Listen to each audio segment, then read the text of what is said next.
Okay. So here's like this whole talk about like whether or not commentators make more than players. I think this is dumb to talk about. I think it's stupid to talk about who makes more money. But I think that like when people are talking about it, their statements are really misleading. I don't like what D1 said at all. He says players definitely make more money. This to me, what's up, Alex? Thank you very much for the reset. Thank you. Great to see you.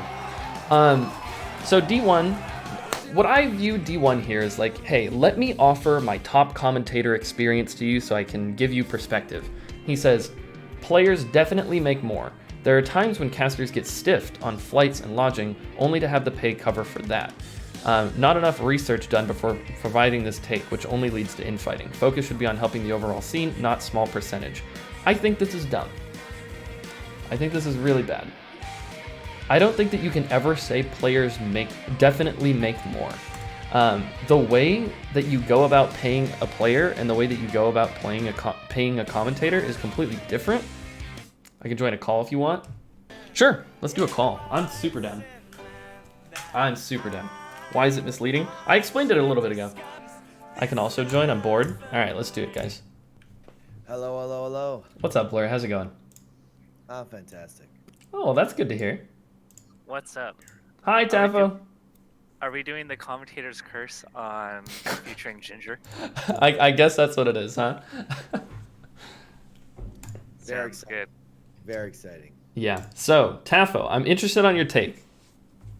Okay, so I think one thing that has to be qualified before making a discussion is I think when we think of commentators, like there's many tiers and many situations involving payment.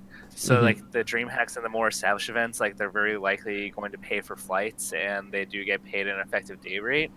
But there's like commentators like smaller events where you might get like $100, right? So I think it's perfect to quantify like what we're talking about because like I don't think like Webs is getting as much as like TK for like an official event, right? So I think that's like the important establishing point that we have to make is that there are different tiers of commentators and different tiers of events that pay different amounts. Okay, so I just want to go crazy transparent with it and basically just give you the lay of the land, right? Okay. All right, so Nintendo events pay the best. So if you're doing ultimate commentary and you're at a Nintendo event, you're going to get paid far more than everything else. This is in the order of usually 3 to 5K. Whoa. So it's pretty good. The grassroots events, the super grassroots events, pay like shit. You are not going to get more than like $1,000 for the event most of the time.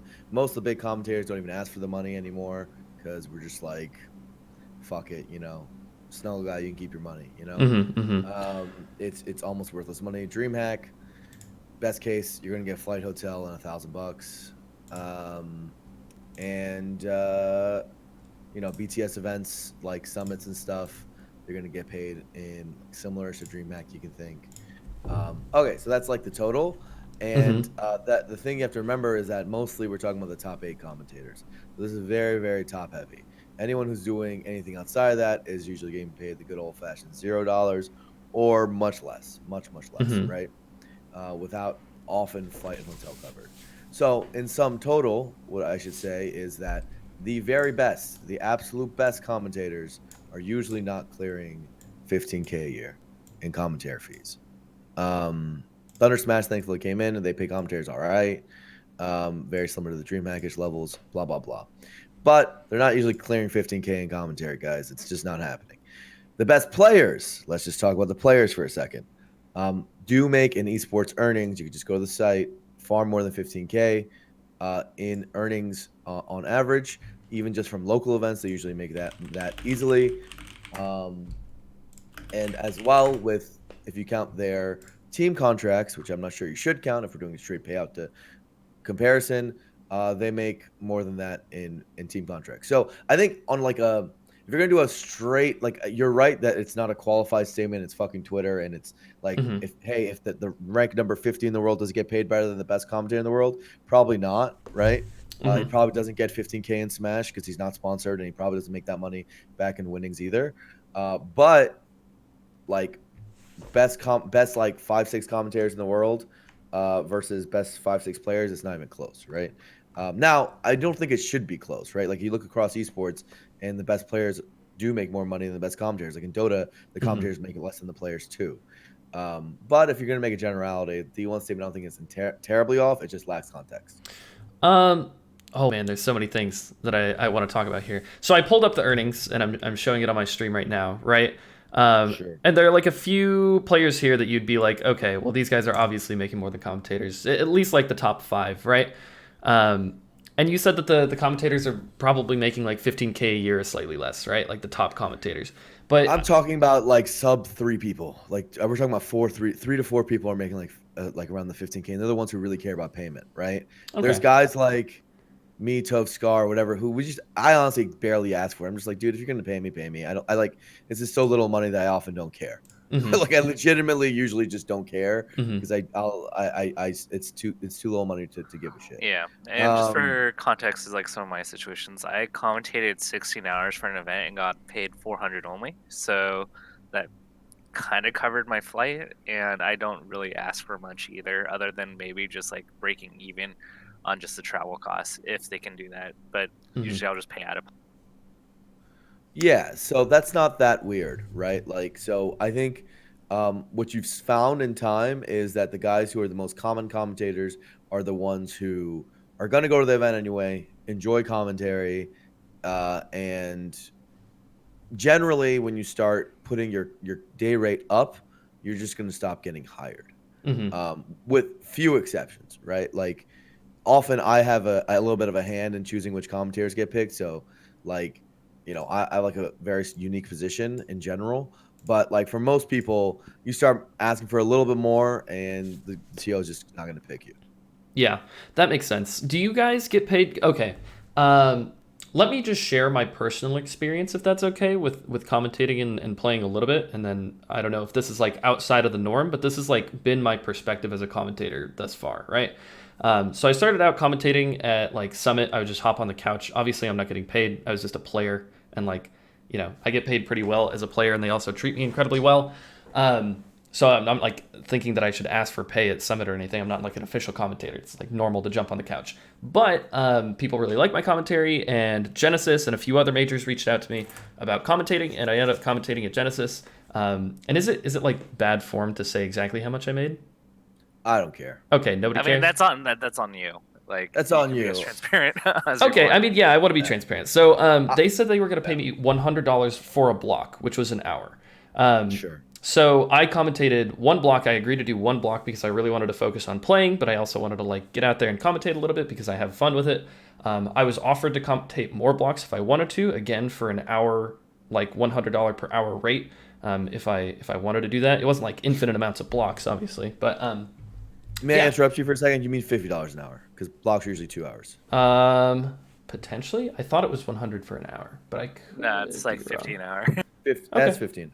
Yeah. Okay. Continue. Yeah. Continue. So I got 50 for an hour, I guess, and so one block was $100. And so I could have done more if I wanted to. I got seventh at Genesis, right? This is the funny part is I actually just mentioned this in my stream earlier. We did an interview at Genesis Tafo, and you said like, hey, so you're kind of like a triple threat now. You're like a commentator and like an analyst and like a commentator or player or whatever. And I was like, yeah, it's pretty funny. I think I'm gonna be making more money commentating here than I am playing. Haha. And it was a joke, and I ended up getting top eight, which was like very unexpected, right? So I ended up actually making very slightly more playing than commentating, but I had to get like top eight at one of the like largest super majors ever, which was a combination of me playing very, very well and outplacing my seating and like insane bracket luck, right?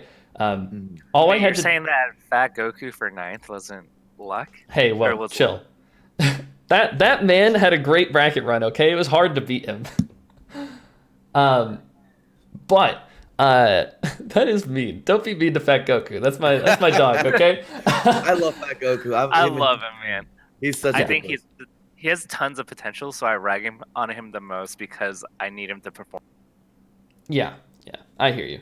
You asked me that. I said the little joke. I ended up placing seventh at Genesis, which I think is like incredibly hard. I think anybody would agree that like placing top eight at a super duper national is like one of the hardest things like in esports or whatever. Well, winning would be like way harder. But anyway, That was my experience. I could have gotten paid more. I got paid $266 for getting 7th at Genesis. I didn't get any of my flight paid for. I didn't get any extra things like that. Like sometimes the events are going to cover that for commentators, right? But events are. Do they actually cover that for like the tippity top? Like, would they cover that for Mango and everything? I assume that their sponsors are just taking care of that, right? It depends. Sadly, Okay. sadly, very sadly, some players ask for appearance fees, flights, and shit. Mm-hmm. I always, for my events, and I always advise for other TOs to do this, to tell players flat out no, especially if they have a sponsor, because I think it's sort of silly. Yeah. I hate that shit. So occasionally players do get flown out. Some TOs do it, especially because they want like one big name or whatever already on the list. Right. So it happens occasionally, but commentators, like I'd say, like, so it depends on what scale event you are, right? Like a DreamHack will often fly out Mm-hmm. three-ish commentators, right? A BTS, all the summits, all their commentators are flown out. Like all of them are housed and flown out. A grassroots event, it varies, right? Mm-hmm. Like a Smash and Splash will probably do almost no one because their pay is generally lower than the average for grassroots events. And like the Genesises, which is like on the higher end of a grassroots event, will maybe do a couple, or the truth is that if it's like a Toph and Scar, they won't even really ask. They don't care. Those guys have high paying jobs and just Mm-hmm. Mm-hmm. like they don't even want to take Sheridan's money. So you got to keep it like so there's a bit of a caveat. Like it's not a coincidence that you see the people who genuinely don't give that much of a shit, which is like me, D1, Scar, Toph, Tafo, etc., Mm-hmm. are the ones who are often commentating, is because we just legitimately like try to save the TO money, right? And that as a result, we've been more frequently picked. Yeah. Yeah. Now Yeah. the chillins and DJs and whatever who are more full time with it, they'll often ask and they often will get it, right? And for us, that's like dope. TK, EE, like they often ask and they often will get it. Mm-hmm. So yeah, that often happens, and I think that should be considered in terms of like total pay. Now, like commentators, it's been just a recent trend. Have like Thunder's been picking up commentators. That's just generally not a thing, Mm-hmm. right? And how much they're picked up for is slightly less than the players, on average. Mm-hmm. Players also have the option of team sponsorships, which is for some players the majority of their income. Mm-hmm. So I mean, I guess it's not the most common thing ever, but like even Homemade Waffles had like a player, like a not a player sponsorship, but like a commentator sponsorship by a team at one point, right? I guess it's like, yeah, the Thunder's reaching out to influencers and commentators and stuff like that. I think it's a smart move, but yeah, I hear you. I guess like one of the biggest things that I was trying to demonstrate by like showing exactly like my experience with being a commentator and a player was I had to do like one of the hardest things ever and also get insanely lucky with the bracket. I mean, like, I guess I could have beat Absent Page into Leffen into whatever the fuck, but like, it was going to be incredibly difficult, and none of that money was guaranteed. I was told before the event when I was commentating, this is exactly how much you make. All you have to do is show up and do your thing. It's just like a different process of like how these people are getting money, right? One of them is like essentially guaranteed, and the other one is like very obviously not. So but I mean, like we're right now we're all looking at each other's pockets, I and think it's so. I didn't even like. I feel like it's so dumb to compare this sort of thing. I just want to, yeah, it is quite dumb. I just want to put it like all out there. Yeah, If you yeah, want to, if you want to make the most money in Smash, the answer is not being a TO, it's not being a commentator, it's not being a player, it's being a controller modder. That's like, if you want to do it quick and easy, that's the fastest way. And of course, being a successful streamer, but like the barrier of entry on that one is like comical, right? Like it's that takes a lot of work, and you usually have to go through like hundreds of hours of earning nothing to do it. Like I think the best way of earning money in Smash are always all the methods that don't require someone else, aka a TO, to not be selfish, and like pay you, right? Because ultimately, like, look at Evo, right? Evo earns genuinely like hundreds of thousands, if not million plus revenue every year, right? Like they earn a lot of money. And their payouts are still trash, right? It's not like they couldn't add like 20K to a prize pool. Like they are capable, right? Why doesn't it happen? The reason is because they want the developers to do it, and they don't want to come out of their own budget. And so the games where developers do it, it happens. And also because, like, look, they'd rather just take the 20K for themselves. You motherfuckers are going anyways, and that's a very fair and purely capitalistic and appropriate thing to do, right? Mm-hmm. Mm-hmm.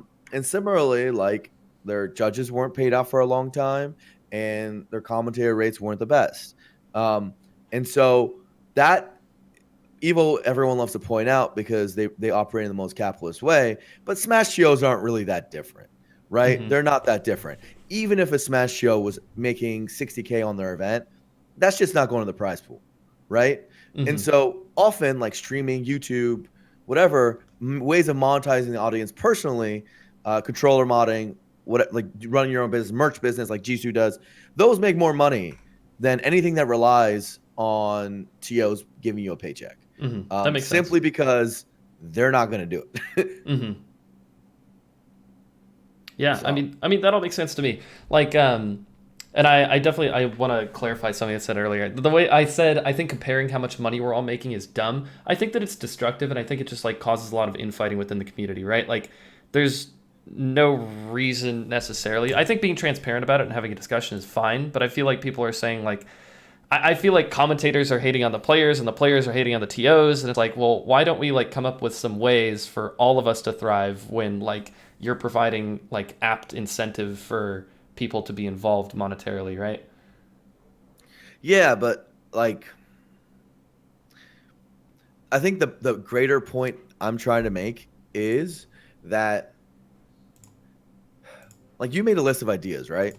Yeah. Of like things we could do. Mm-hmm. Fantastic ideas. We're not really lacking in ideas, Ginger.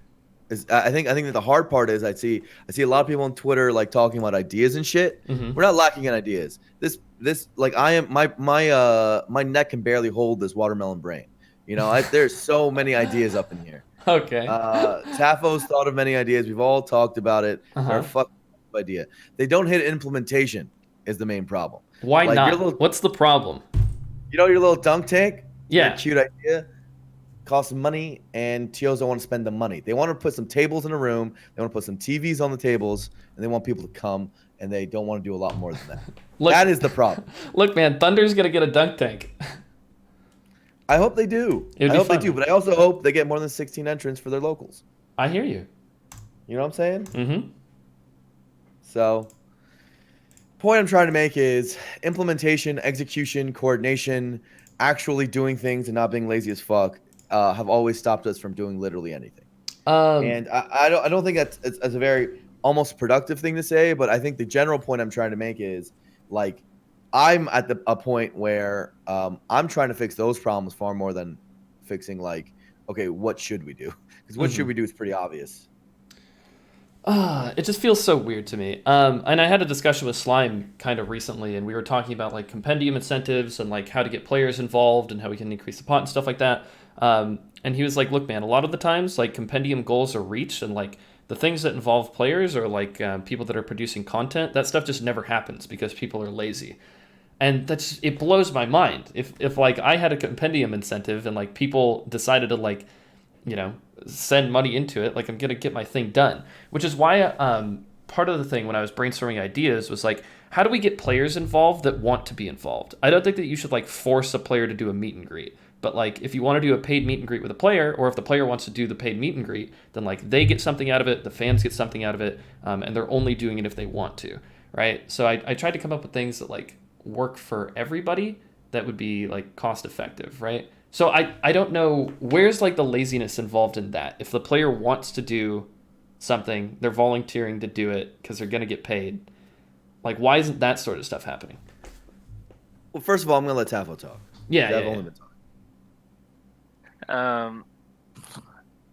There's like so much to like. I think so. This is like my frustration, right? Like, and you know, there's so many projects, and Blur's mentioned just like laziness, where we think of these ideas, and then people just ditch last minute, and like that's part of the reason why I've kind of given up on Smash. It's just like so many people who talk after an event, they get very emotionally charged, and I'm like, let's do something about it, and then like I'm the only one doing work, and then Mm-hmm.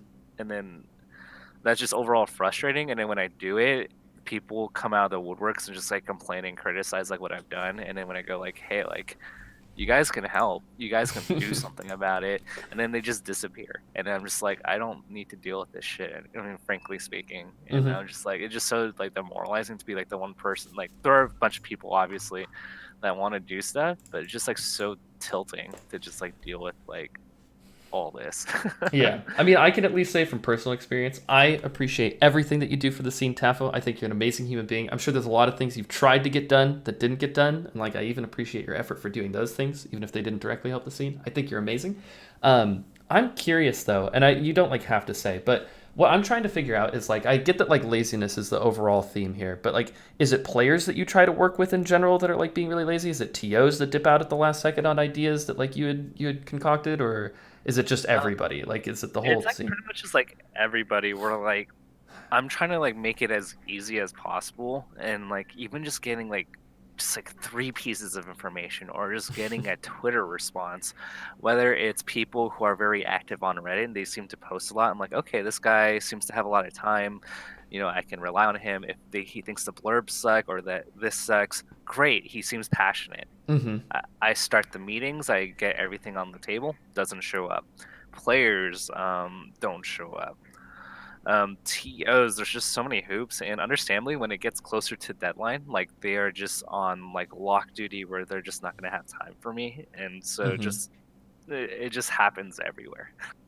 So I can give many examples. I have like hundreds of examples of this. But like you saw probably Slime post recently that the reason they don't do so a program that I've always been in favor of and I've always talked about is what if we just had a reg code for streamers? Like let's say you use code Mango and someone gets a small discount Mm-hmm. for the registration, and then Mango gets to share the profits, right? Whatever, it's win-win, so easy, right? Yep. And then they tried it out apparently at main stage. Mm-hmm. None of the fucking streamers actually promote their own fucking promo code, Yep. I talked to right? him about it. Yeah. Yeah, that's terrible. That's Because awful. legitimately, the streamers probably would have made like a grand or more, like from just doing something comically simple. I know. Like this I is wish I was comically simple. contacted, man. So, I mean, I still think it's an idea worth trying because often, like, one event succeeds in it, and like somehow, like it happens, and then all of a sudden, everyone's like, "Oh shit, I should do this." Mm-hmm. But like, that's just one of an example of a sea of many, like a sea of like so many. And if I'm being super honest with you, Ginger, Mm-hmm. every true like the biggest contributions I've made to the scene, I've done alone, like almost entirely alone, Mm-hmm. right? Like or mostly as a solo endeavor. Like the stuff that like I've done as a group, like begrudgingly and like tried to make happen, have always been marred with either criticism or like I have to deal with like the inefficiencies of working with other human beings, Yeah. right? And there's like thankfully some things were done cooperatively. Like we tried to make a rule set, of course again marred by a lot of shit, but we fucking I have a calendar. A lot of people criticize for it, but fucking hundreds of hours of my life have been gone into that thing, and Mm-hmm. it's not fun. And then there's we did a Smash Ultimate. But that shit was like that was one of the better cooperative ones. But like most of the time, if you actually look at Smash history, like the amount of cooperative, like if you try to list big cooperative projects we've done, you can't even list any. Mm-hmm. Like none have succeeded. Unity rule set and Brawl didn't succeed. Like we've never even been able to do that. The only rule set that even had any sort of success is when Cactuar came up with one, called it the Melee Backroom official one, and then everyone was like, "Oh, I guess this one looks all right." Like, and it was just Yeah. like Cactuar made it. Cactuar, I swear to God, Tafo remembers this. Cactuar just wrote it. And he On didn't his ask own. anybody else. He just like posted it. No, there was no panel. There was no player input. It was fucking Cactuar, and it worked. It was a dope rule set actually. Yeah, and For the time. and this is why like a lot of people go like, why wasn't I contacted? Or like, whenever we make executive decisions, and a lot of people come out of the woodworks and say we were underrepresented. It's just like, frick, like I know the path that it goes. It's just echoing Blur that like nothing gets done when you have a panel. Like people don't show up, people don't communicate. They think it's a waste of time, and if their agenda isn't being met, they just leave. Like they usually like if you have a large, let's say like the 25 for example, like people only care about 1 to 2 things that pertain to them, whether they're a player or TO. And the Mm-hmm. moment that they realize that their agenda is not going to be served right away or efficiently, then they leave. Yeah. Yeah. Dude, being a community leader is a joke, Ginger. I don't even like the term anymore. I hate when people call me that because Yeah. it's like it's powerless. It's literally powerless. Like here's what you're hearing right now, chat. That this is the power, right? We get to talk to people and have some level of influence because other people hear our voice more often than other voices. Hmm. But like in terms of actually getting shit done, I'm like no different than any other smasher, right? Like at this Hmm. point, it's because motherfuckers don't do anything. Yeah, I guess I've been trying to figure out something to say, but honestly, just listening to you guys, it's like it sounds so frustrating. And I'm frustrated as somebody who wants the community to thrive, right? Like, man, I really wish that we were just working together. Man, I really wish that all of these ideas could come to fruition. Man, I really wish that people weren't so lazy. Oh, it just feels so bad. Um, Ginger, you're talking to two people at this point who have have genuine experience in the esports industry. yeah, Like I have sold hundreds of thousands of dollars in sponsorships to real esports events. yeah. I've started like 5 esports leagues as part of Twitch esports. Hmm. Like it happened. Like it's not like these are things that like I was able to do for other games, but I can't do for fucking Smash. And Tafo similarly has practically given up on doing Smash shit. You know, Hmm. despite the fact that now he's working on other esports. It sucks. All our best talent is just gonna go away because no one does anything. Is just all I want in the whole world. And like the thing is, okay, so I've spent the last like 10 years in the community just either as a spectator or as a player, right? And like my whole goal in the entire world for the rest of my life is just to be the best player in the world, right? So I dedicate like probably 6 to 8 hours every single day trying to be good at this. I've like sacrificed I don't know how much money and a bunch of bullshit. And all I try to do is either educate other people on how they can improve or how I can improve myself. And I sacrifice time, money, effort, blah, blah, blah, blah, blah. I've never really tried to do things outside of that for the community. At this point, though, like when I DM'd you on Twitter, Blur, I was like, hey, I really want to get like more involved in like helping out the scene. I'm really serious about that because I feel like, because what it sounded like to me is like nobody is like trying because everybody's too lazy and the lazy people aren't going to try and the people that were trying are giving up on the lazy people. And I just want to find a way to like either reinvigorate the lazy people or find the people that aren't lazy or something. And I'm sure that you guys have tried, but I don't know, man. Oh, it just hurts to listen to. It's the truth, dude. I hate to tell you it. It's literally the truth. Our main problem is that it's not just laziness though. Like I think like people are very selfish. Like it's Mm-hmm. legitimately if they don't see a pot of gold like 2 steps away, it's not worth doing. Mm-hmm. Mm-hmm. So it's like they're clearly not lazy in running like let's say their own events or doing like going to a billion tournaments or grinding their stream. Like you know what I mean? Like things Mm-hmm. that they know benefit them on a very personal level. It's more like when it's like a collective action and it like might actually help someone other than them, yeah, that's where it stops. It's just it's interesting for me to hear that because I can think about so many community members that I've met just by like going to tournaments and talking with people that like literally sacrifice so much for the community. Like I have a local TO from West Michigan, which is like my home region, which is very different from East Michigan. We're like a much smaller scene, but like he made sure that he like bought a bunch of Wii's and like used his own money from his job so that we all had Slippy setups. He uploads the VODs like consistently for everybody. He dedicates time and he throws tournaments in his house.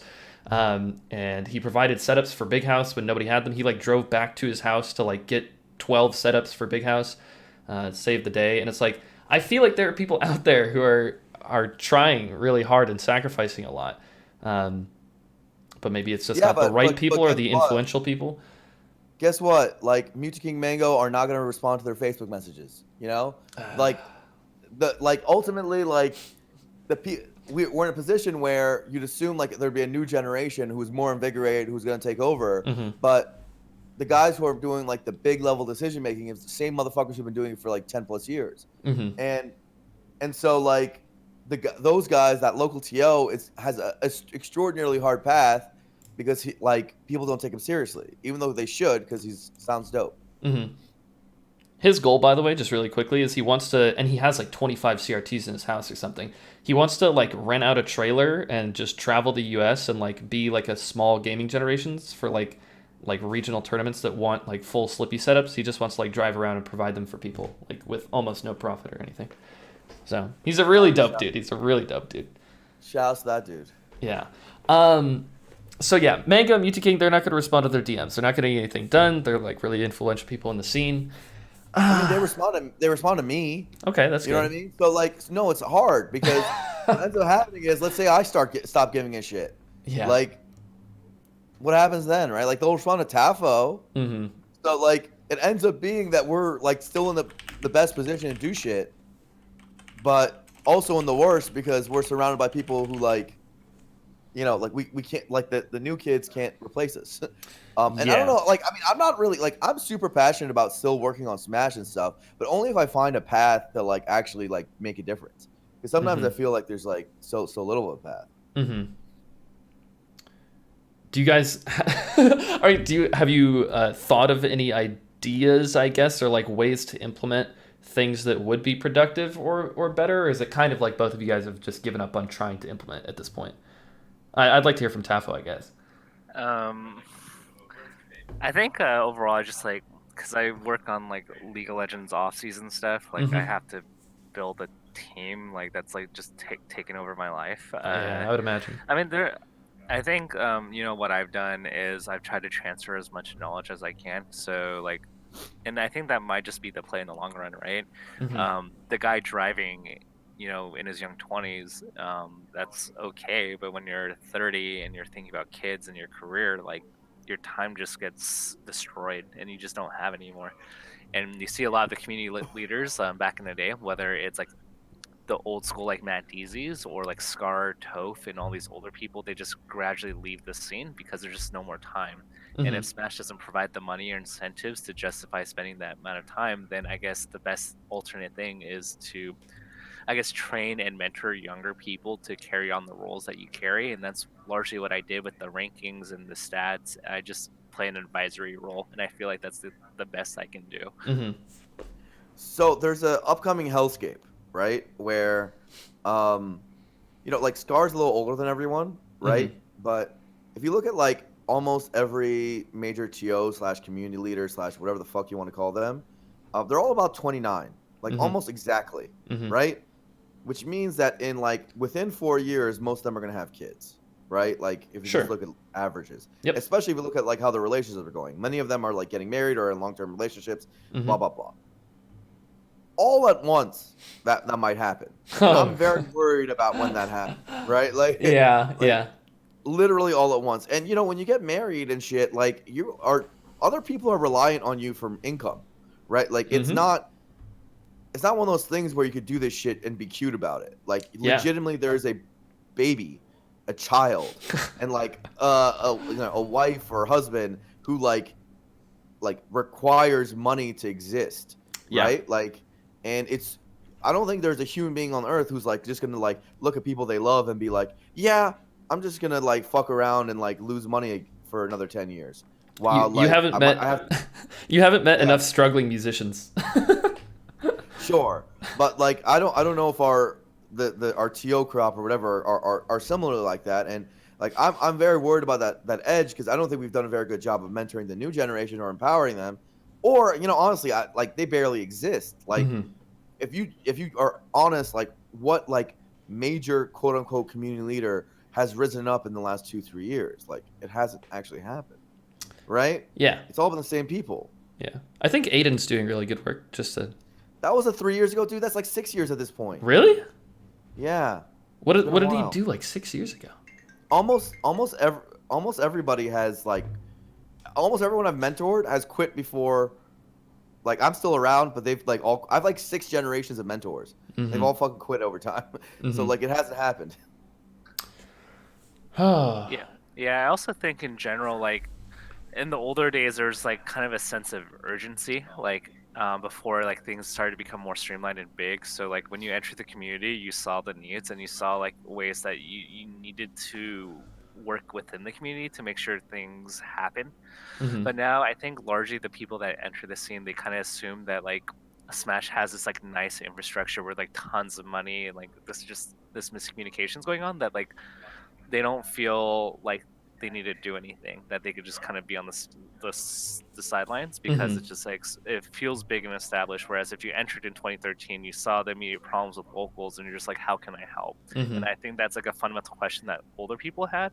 But I think because we've gone bigger and everything feels streamlined, like there isn't that sense of urgency when a new community member enters the scene for the first time. Yeah, that makes a lot of sense. So I guess if it's really difficult to get people to do things, whether it be TOs, players, or anything like that, and like they aren't going to be directly involved in monetizing the community or viewership or anything like that, do you think that we have the ability? I think maybe Blur could talk about this. I'm sure Tafo can too. But do you think that we have the ability to like leverage the amount of entrants and viewers that we have to like reach out to outside sponsors and like people say like venture capital a lot. Do you think that like people are legitimately interested in investing in the Smash scene? Ginger, I can confirm to you that money is not our problem. Yeah. Like, it's very silly every time I hear people talk about things like, "Oh, I wish Nintendo would just give us money." Like, bro, we can get anyone to give us money. Like, we've had many a time, many a conversation I've had about people who want to give Smash Brothers money.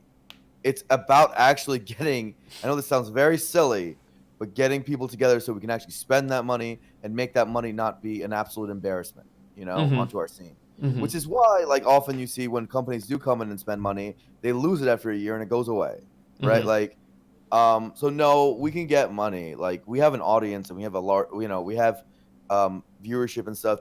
There's plenty of people out there who would give us money, and plenty of like sponsors and stuff who are very interested, to do more. So no, money is not the problem. It's literally collective action. It's literally that is what's been stopping us. So you asked, like, is there a way? I've personally come to a point where I think that the only way Smash is going to grow is if some pure capitalists rise up and like literally just takes over with time. Like, let's say Thunder Gaming goes around and just buys every fucking like tournament brand. Like, Yeah. they just buy Genesis, they buy Big House, they buy Smash and Splash, they like just buy it all. Yeah, They sure. just fucking buy it all. Then they'll be able to get the sponsorships and media rights and all that crap to make it happen.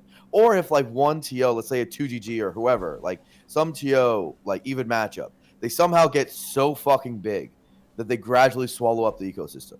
I think we're at a point where that is the only path I see forward. It's what happened in regular sports. If you look at like professional wrestling, if you look at the NBA, the MLB, all of them were very similar. Like, people tried to work together, then socialism failed at its knees, and then a capitalist came along, like Vince McMahon, and was just like, I'm just gonna buy it all, and you know what? Wrestling is better for it. Wrestlers are better paid and all that shit. I think legitimately, collective action has been so hard that I think that is the only way. Trouble is, it's very hard in Smash Brothers to do that. Like, the hump you need to get to replacing the scene with just like one company doing it all instead is a very high hump. In the beginning days, it was easy, right? MLG basically tried to do that. They ran a shit ton of events that were their own. There were still grassroots events going on, but they were like a step or two away of just effectively being the Smash scene, and the rest of it just being the filler. You know what I mean? But at that time, it was pretty cheap to do that, right? Because events were like 150, 200 people. Like, I could right now run like 6, 7 tournaments that are 150, 200 people, right? But to replace the output of the Smash scene as it is now, you actually have to run like 8 events that are like 3,000 people, right? Or 4,000 people. And that's not that easy right now. That takes a lot more capital than what they had to deal with. So it's been tough for anyone like that to come around. Yeah, that makes sense to me. Do you think that there's risk involved in giving that much power to like one company? I mean, I'm sure there is, but like, is that something that we should be wary of if that sort of thing does happen? Yeah, Vince McMahon's a piece of shit. Like, he literally, he doesn't even pay for wrestlers like flights and shit. They all like drive there. Really? Like, that's genuine. Like, we're talking about these guys who are just selling out arenas. They fucking drive. And you know how big of a piece of shit he is? On WWE TV, they run like content segments like where they film them in their car driving. It's like On the Road with WWE superstars. Oh no. Motherfuckers in their own car, and WWE puts a cameraman in the car to tape them, and then they make money off the fucking content. That's how much of a piece of shit he is. But what I love, and they don't get benefits, medical, none of that shit. It's very impressive. But what I will say is, on the whole, if you look at the old wrestling ecosystem versus what it is with Vince McMahon, it's still better, right? So there's a massive risk And I don't think it's going to happen because, again, it takes so much capital to actually make it happen. Yeah. And we don't have like some rich dude coming in Smash right now or whatever, or some super successful TO that's done it. But if the right person does it, like, hey, it would be a much better world. Yeah. I think to add here, like, I think status quo, if you're like, a lot of people are like, oh, we don't need to change anything, like, things are going great. Like, that assumption usually comes from people that aren't really participating in the scene because that relies on a shit ton of people and volunteers and TOs that spend a lot of their time, like, not making any money. And Right. I don't think that's like sustainable. So there's like two routes I envision. Like you keep finding this endless group of volunteers year after year. Let's say Sheridan, DB, like the Genesis crew Joel guy, they all get to their 40s and 50s and they retire. Like magically, you hope that there are new people that keep coming in and serving the community for like no money. And I don't really see that being a reality. Or we glamorize fighting for crumbs and go like we shouldn't do anything, like, oh, look at them making all that money. Like I feel like the large issue is like we're content with complaining that somebody's getting like $20, like, Yeah. and complaining about that when like our thing should be like the way that the question we should be asking ourselves is like, how do we make the pie bigger? And if one person makes more in the pie, well, everybody benefits because the pie becomes significantly bigger. But I think everyone's so content in fighting that pie is never going to grow and there's never going to be unity. I mean, I think Blur can like rant for 5 hours about his life in the last 5 years based on this principle. Like, I'd rather keep my $10,000 a year job if it means that you're not making $20,000. Where in reality, like, everybody could be making money. Some might be making more, but the fact that someone else is making more money than me and benefiting more means that I'm not happy, and that's like an issue. Yeah. I think that's kind of, you said it way better than I did, but that's why I think it's kind of silly or destructive, I guess, to like compare how much money everybody's making. Because like in the end, I think what we need to do is like either collectively bargain all as one unit or like take collective action to make the scene better or whatever. And then we all thrive. Like the more money in the scene, the better for everybody. Like you said, the pie gets bigger. So I really like what you said there. Makes a lot of sense. Yeah, and everyone, like a lot of the people who are left doing stuff, there's a mixed bag, right? There's the rare people, like let's say Sheridan, Joe guy, I put Tafo in the bunch, whatever, who genuinely do the work because they love the game and they want the community to grow, right? There's another contingent who are like the delusional businessmen, I like to call them, which are just like, for whatever reason they think their little company, which is running like one major and a few regionals, is like valuable, right? And they think they're going to raise money and they're going to take over the world, right? They own like 4% market share in Smash Brothers, but that's like fucking the bee's knees, right? Yep. And then there's a third, which is like the outsider, right? Which is like, hey, I don't really know what's going on, I don't know what's valued, but like I'm gonna give it a try while until I figure it out. And those guys don't last very long, right? they're like the little upstarts, right? Yep. Yeah. So those are the three main categories, and we're very split on that. And there's a reason why none of us can see like the same vision. Is because all three of those people want very different things, right? The last category wants short-term gains. They want like somehow the money they put in, to like turn into like way more money than it should. Right. And then the second group, the one that are the delusional businessmen, they want to like sit on top of a throne of like bodies. They want to like take over the fucking universe. Right. Yeah. They want to be Vince McMahon. Right. Truly, that's like their dream. And cooperation is not really in their MO. And then the first group wants lovey-dovey Care Bear bullshit. Right. And that's like, they're like, well, game's dope. Like, why don't, we all love the game, right? The first group is generally like can't see between the lines that no, the others don't give a fuck about the game. They don't even give a shit, not even a slightly. Right? That's not what they're in this for. And so, if you're asking why does collective action not happen, it's because they all want different things, like very, very different things, and so it doesn't happen. And even when there's like genuine like money in front of their faces, like you don't get to like sitting on the throne of bodies I was talking about before by taking 10, 20K from someone else and like listening to what they say. Yeah. right? Uh-huh. That's not how it works, right? And similarly, the third group wouldn't do that as well because it's like, okay, but I'm supposed to double my money, right? Mm-hmm. Mm-hmm. Right. So yeah, it doesn't end up happening that way. Um, and yeah, like Tafo's saying, like ultimately, it seems like the whole picture gets messed up. It's kind of okay. So it's getting to what my very misunderstood tweet was getting at, right? I think players, commentators, lower level event staff have every right to be mad at TOs. Like Mm-hmm. every time you guys complain about TOs, a little bit of me smiles, because it's fucking a failure, right? Like ultimately, what it comes down to is like there are esports events with a fraction of our viewership. Where I'm talking about a fraction, like Uh-huh. 5K to 10K viewers who get sponsors, who Mm-hmm. get way more in ad sales than what we do. Like we're talking about much smaller, right? Who Right. get like some people get there's media rights sales going all around all over the industry for all sorts of content, Mm-hmm. right? And plenty of other things.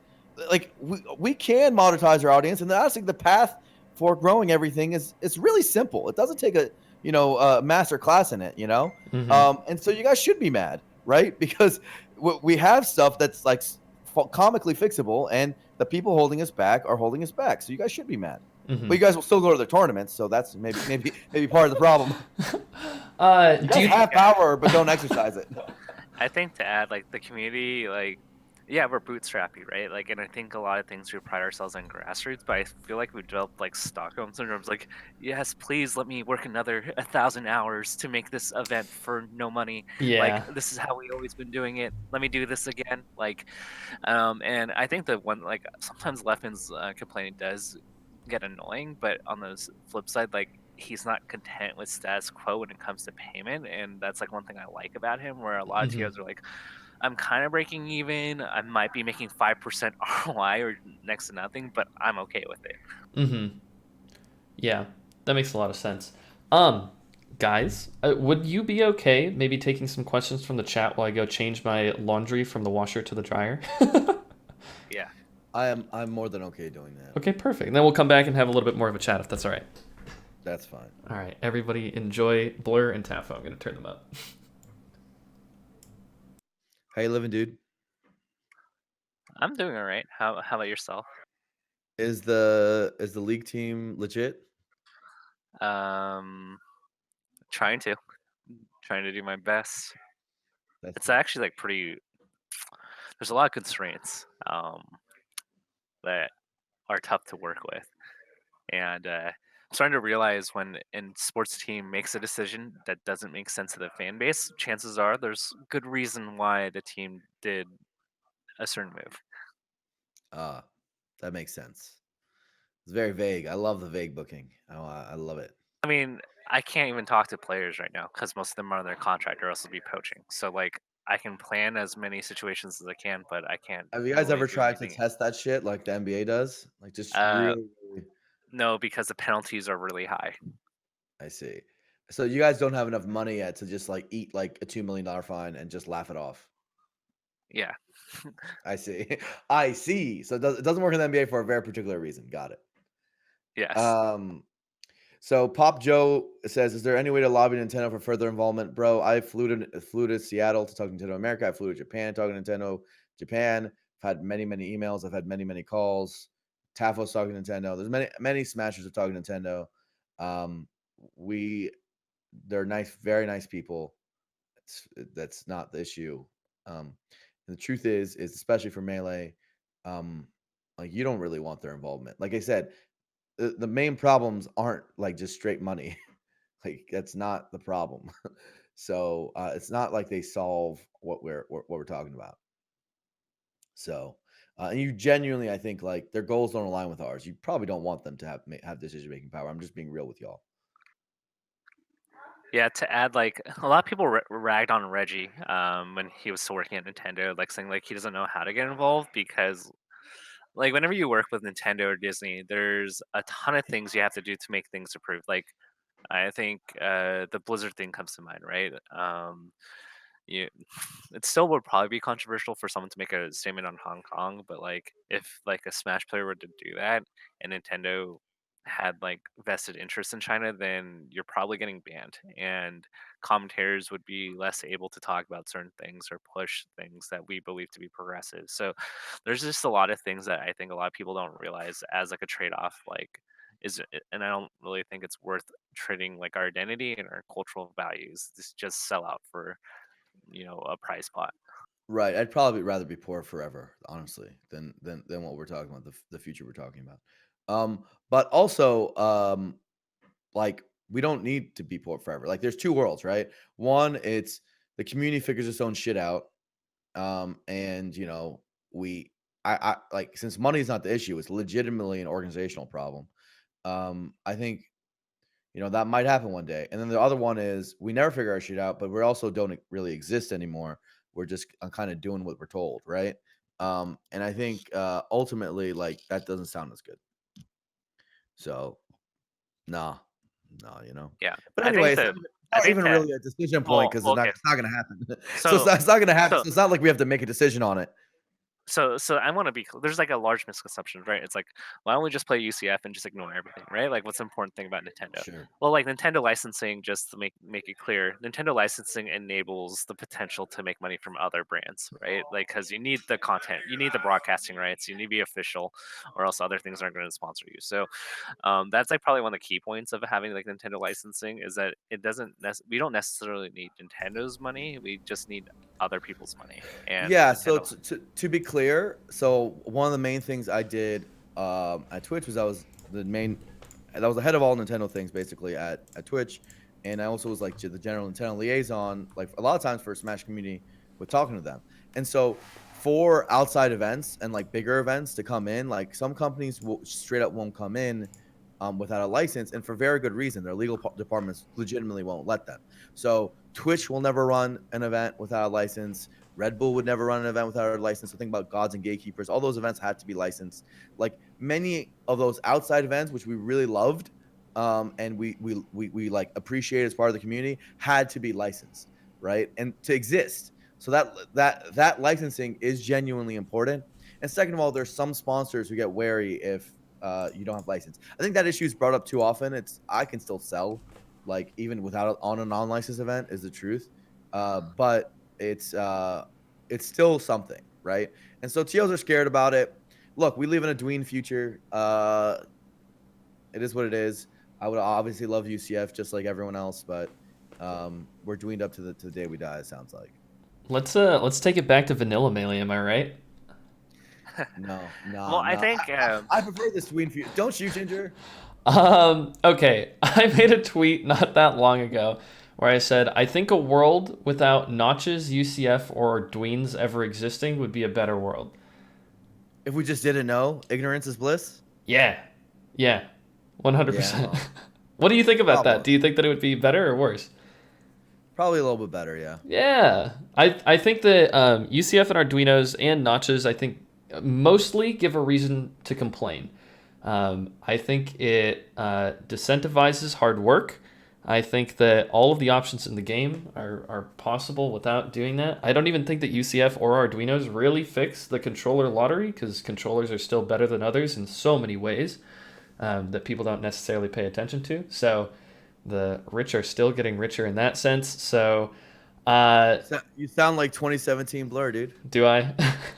In some ways, in some ways. um, I think we could get away with UCF without UCF if the TOs just did it without telling anybody.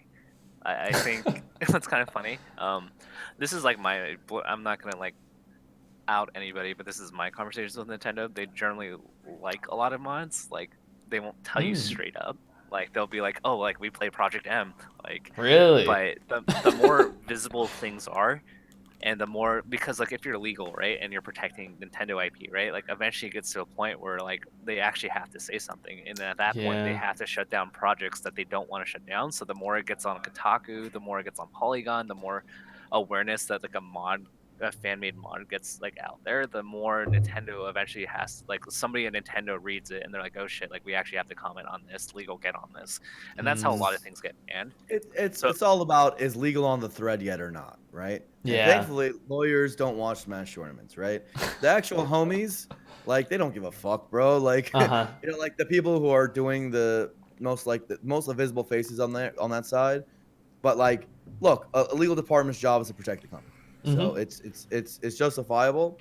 Now, what Tafo's saying is something I've been trying to like slip in there with TO conversations I've been having. Like, what if we just do it? What if we just do it? You Yeah. know, and all the TOs still seem to be very afraid, so it hasn't worked yet. My little thing, but thankfully we somehow convinced them that they'll be okay with Slippy. And so we've had Slippy, and whatever, we've made it rock, right? So Yeah. so somehow some of the convincing is working in the behind the scenes, but not all of it yet. Like Mm-hmm.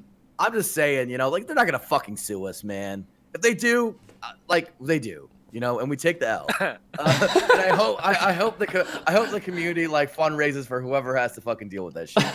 I bet they would. I really bet they would. I would hope we would. That's fucked up if we don't, But I'm in the officially in the run it camp, because I'm fucking tired of this shit. Like, Sure. This is fucking run it. We're doing Slippy. We are doing Slippy. I didn't even really think about that. Think about it this way: how many times have you streamed with like music on, or like watching some YouTube video or whatever? Every single one of those could get DMCA'd. 100%. Yeah. Every single one of those can get DMCA'd. You know what the way DMCA works is unless they send you a DMCA notice, it doesn't matter. Yeah. Right. Mm-hmm. And so we haven't got DMCA'd, yo. Like, and they Yeah. could do that to us as is anyway. Like ultimately, they could just do that right now. And they haven't. So like, look, if for me, like part of me is just like running at this point. Like I'm sort of there. But look, guys, I don't want to I almost was always scary about putting that out there about that's my current stance, because then the fucking like mob monsters of like Reddit and whatever are going to start harassing TOs who are like, look, man, their fears are warranted. Like they don't want to go to court. Like there's you guys have to be a little bit of sympathetic. Empathy solves all the problems in the world, you know? And so I get their perspective, but if you want to know my stance, run it. Run it. We do Slippy, dude. We somehow we're Slippy's in there. Just run it. Do you think? Okay, what do you think about the people that say you just run UCF and then don't even have it show up on the screen? Like, would any like that's what I'm talking about. Would they ever notice?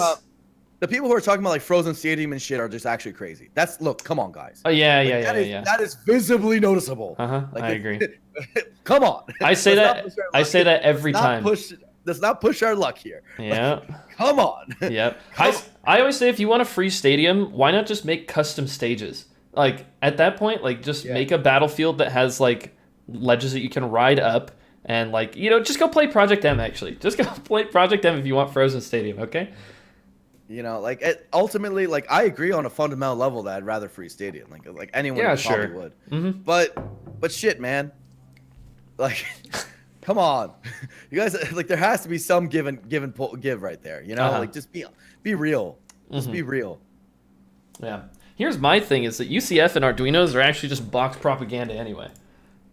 Tell them they're just one way for them to be like, hey, your dashbacks are perfect. Exactly. So me having perfect dashbacks is cool, right? Exactly. Bring me back to fucking vanilla, dude. Just bring me back.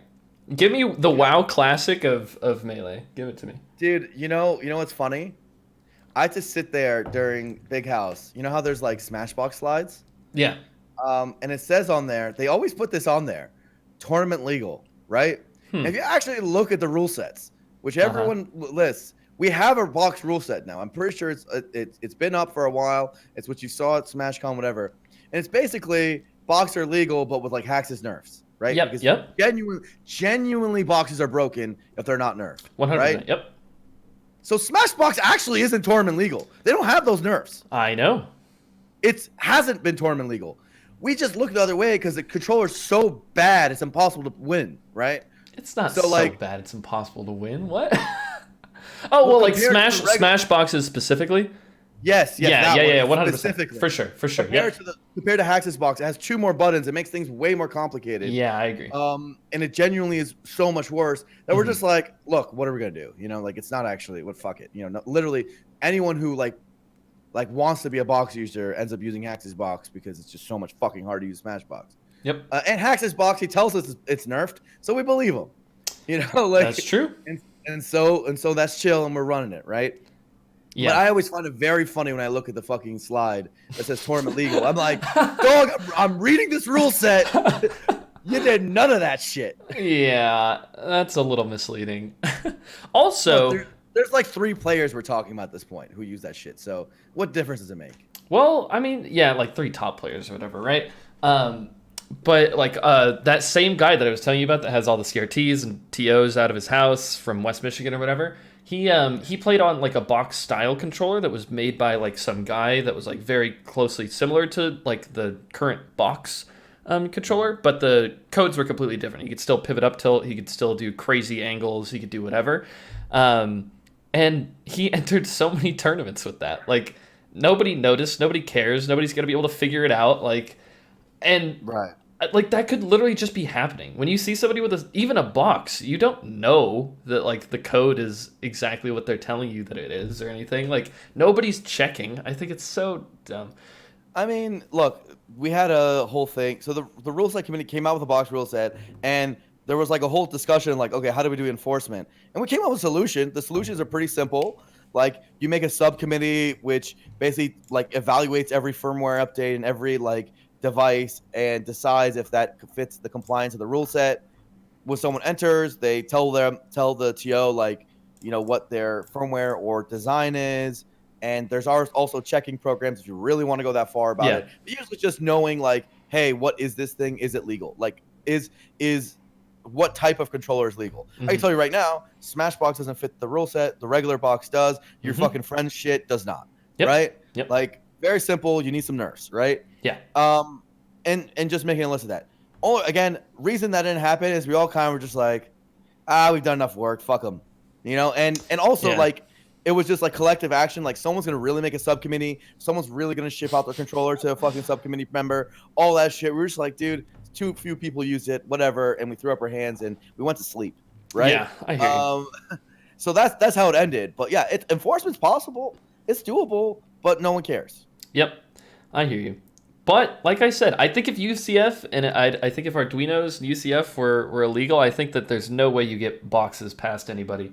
I don't think it functions. It's box propaganda, dude. Um, uh, let's see. Okay, so the question I wanted to ask when I got back, but I got sucked into this talk about UCF is I'm curious, and I want to put this question to Tafo because we just talked for a little bit.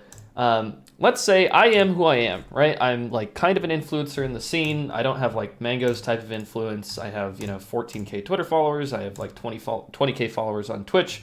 I show up on stream sometimes, and I'm a top 20 level player. I do want to get involved. How do I go about improving the scene in a meaningful, productive way, Tafo? What can I do? Because we talked about a lot of the things that aren't working, but like, what should I actually do? It's so tough because I think not you specifically, but when smashers go and say like Hugo has an amazing big stream to define Hugo as a person that's like worthy of a sponsorship. I love Hugo. In the grand scheme of things, like Hugo's stream is very tiny. Hmm. It is very tiny. And like just like the numbers I need like from a smasher to like realistically sign them like and have value, like it's way higher than like anyone that isn't hitting 1,000 like Yep. the concurrent viewers. Like Hmm. that's just the realistic market. Um, so like working within that, like um, there's always gonna be random. If you can make a living off of like the random tier 3 orgs that are willing to spend for like 6 months to a year, I think that's like the play. You just like every new tier 3 org that pops up, you just cater them, make a pitch, and say like sign me for 6 months. Like Hmm. that's the route. I mean, there's like Ludwig who turned into an entertainer. Like in Hmm. these Pokemon Nuzlocke streams are getting 2K viewers. Like, if you want to do strictly Smash, I think what may have to happen and just being creative is, I guess, like you become a hybrid slash you do Smash plus you provide like a real office job to like an org Mm. and whatever capacity that you may have had like a college degree in or some experience in. Like, I'm just trying to think creative. It's just like really hard for me to envision given how content creators make it. Of course, there's the YouTubers, like the Smash Ultimate YouTubers, like a bunch of them, like the Shofus and like the Jwitzes, like that would easily be able to make it on an org. I don't know the path to get there in your shoes, just because realistically, you're more on the hardcore premium spectrum of like analysis. Like it's like high end, it caters to a niche. Like so, like I don't know how that gets viewership as opposed to like the broad reaching like Shofus of the world. Yeah, I hear you. I think maybe the way I posed the question was maybe Yeah, confusing Tyler, myself. you didn't answer the question at all. You didn't Wait, necessarily answer the question. I'm super interested in what you just said, though. You still said Legitimately, very interesting things. I Yes. really sorry, appreciate. what was No, the- I what's the rest appreciate. of the- I appreciate your perspective a ton on that specifically. I'm just curious with the amount of influence that I have, but like with the lack of like TOing experience that I have, what can I do to help the scene? Like what? Oh, Yeah, got it, yeah, got yeah, it. yeah.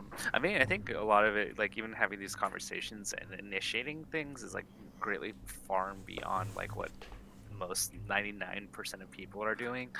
I think the next step is creating actionable plans. Like, so if you want to implement something, like you're going to probably have to do 99% of the work to the point where like somebody just hands you some money and says like, okay, do it for us. And like that's like the only way things get done is like you have to do 99% of the like work, hope that it works on the first iteration or the first one of the first two iterations, and then hope that people catch on and it becomes a thing.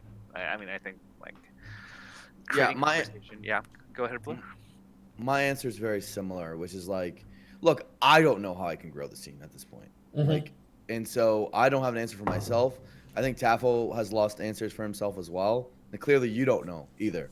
And the reason is because for me, like, I can run a tournament. You know, I can commentate again for the millionth time. We're talking about like incremental growth, right? Like more than what the status quo is. And I have a very hard time. So I have a hard time implementing the scene on a small scale level. If you're starting at zero, where your status, your contribution to the community is like a zero, yeah, go host a local, homie, or go commentate or make some content, homie.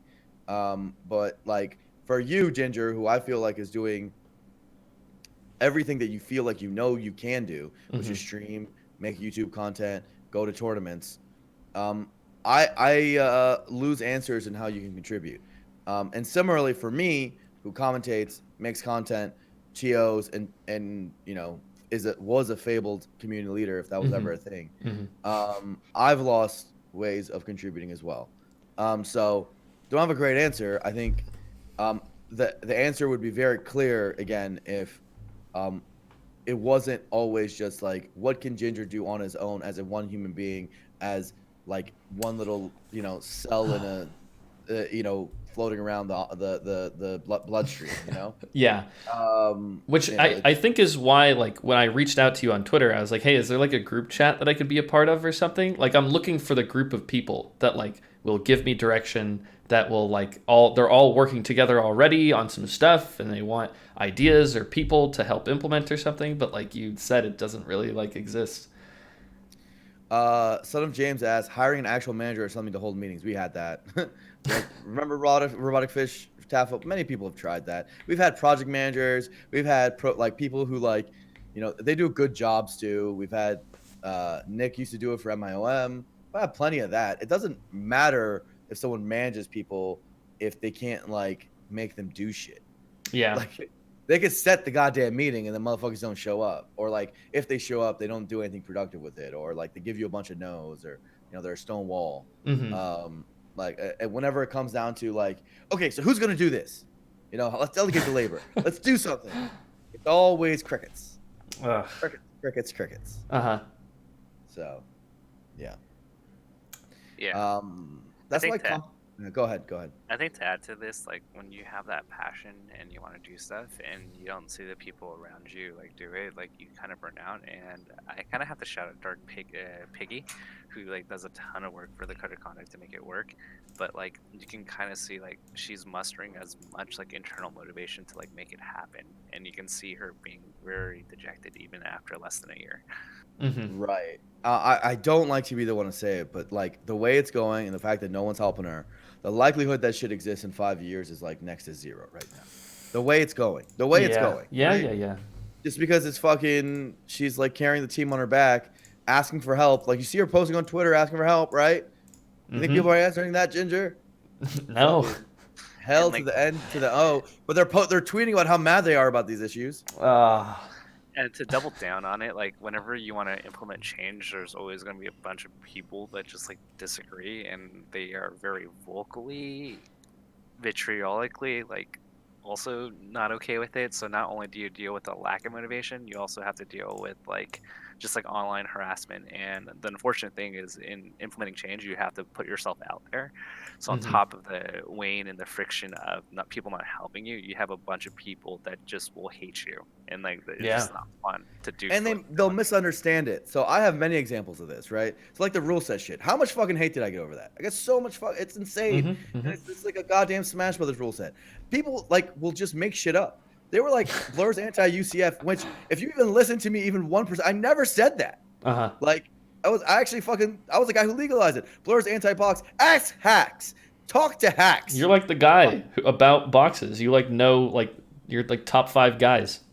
Well, all I ever said was, especially with my video, was that base boxes, if you just have analog digital conversion, they're broken. And now everyone agrees with what I said. Literally no human being disagrees with what I initially said. There's not an existent human being who disagrees with that statement, except apparently the dudes who print the Smash box and want people to win with broken controllers. It doesn't exist anymore, anyone who disagrees with the original statement. I said if there was limitations, I'd be down. And there were limitations. Someone came up with them. And what do you know? They're legalized now. Not a big deal. But motherfuckers hated me for so long, right? The fucking calendar, dude. I've been running this shit for 6 years. The number of conflicts are like you can't count on 2 hands. Like and whenever it happens, I'm getting shot in the streets. I'm getting shot in the goddamn streets. And for me, it's a shit ton of work. Every year I spend like there's genuinely hundreds of hours on it. You know? Yep. And it's like, why the fuck am I doing this shit? Like, why? Right? And me and Aiden had a call recently where he works at BTS now, and he helps run it, and he helped actually alleviate the stress on it for me a lot. And we were both kind of like, damn, dude, should we even do this anymore? Melee's small enough that the number of conflicts is becoming less and less. There's fewer events, so Melee doesn't need it anymore. So in many ways, we're just doing it for the Ultimate community, you know? Yeah. And both of us were like, maybe we should just stop, you know? And that's kind of where we got with it, because we were just like, dude, this is fucking a lot of trouble, you know? And that's the shit that always happens in Smash. It's just always that in a fucking cycle. Yeah, I mean, I hear you. Like, even like with whatever sort of influence I have or whatever, like I can like voice my opinion. People just make stuff up about me or like things that I've done or said. It's like, oh, it's so dumb the way that the community operates sometimes. But yeah, a lot of people don't want to open themselves up to that sort of hatred or don't deal with it very well.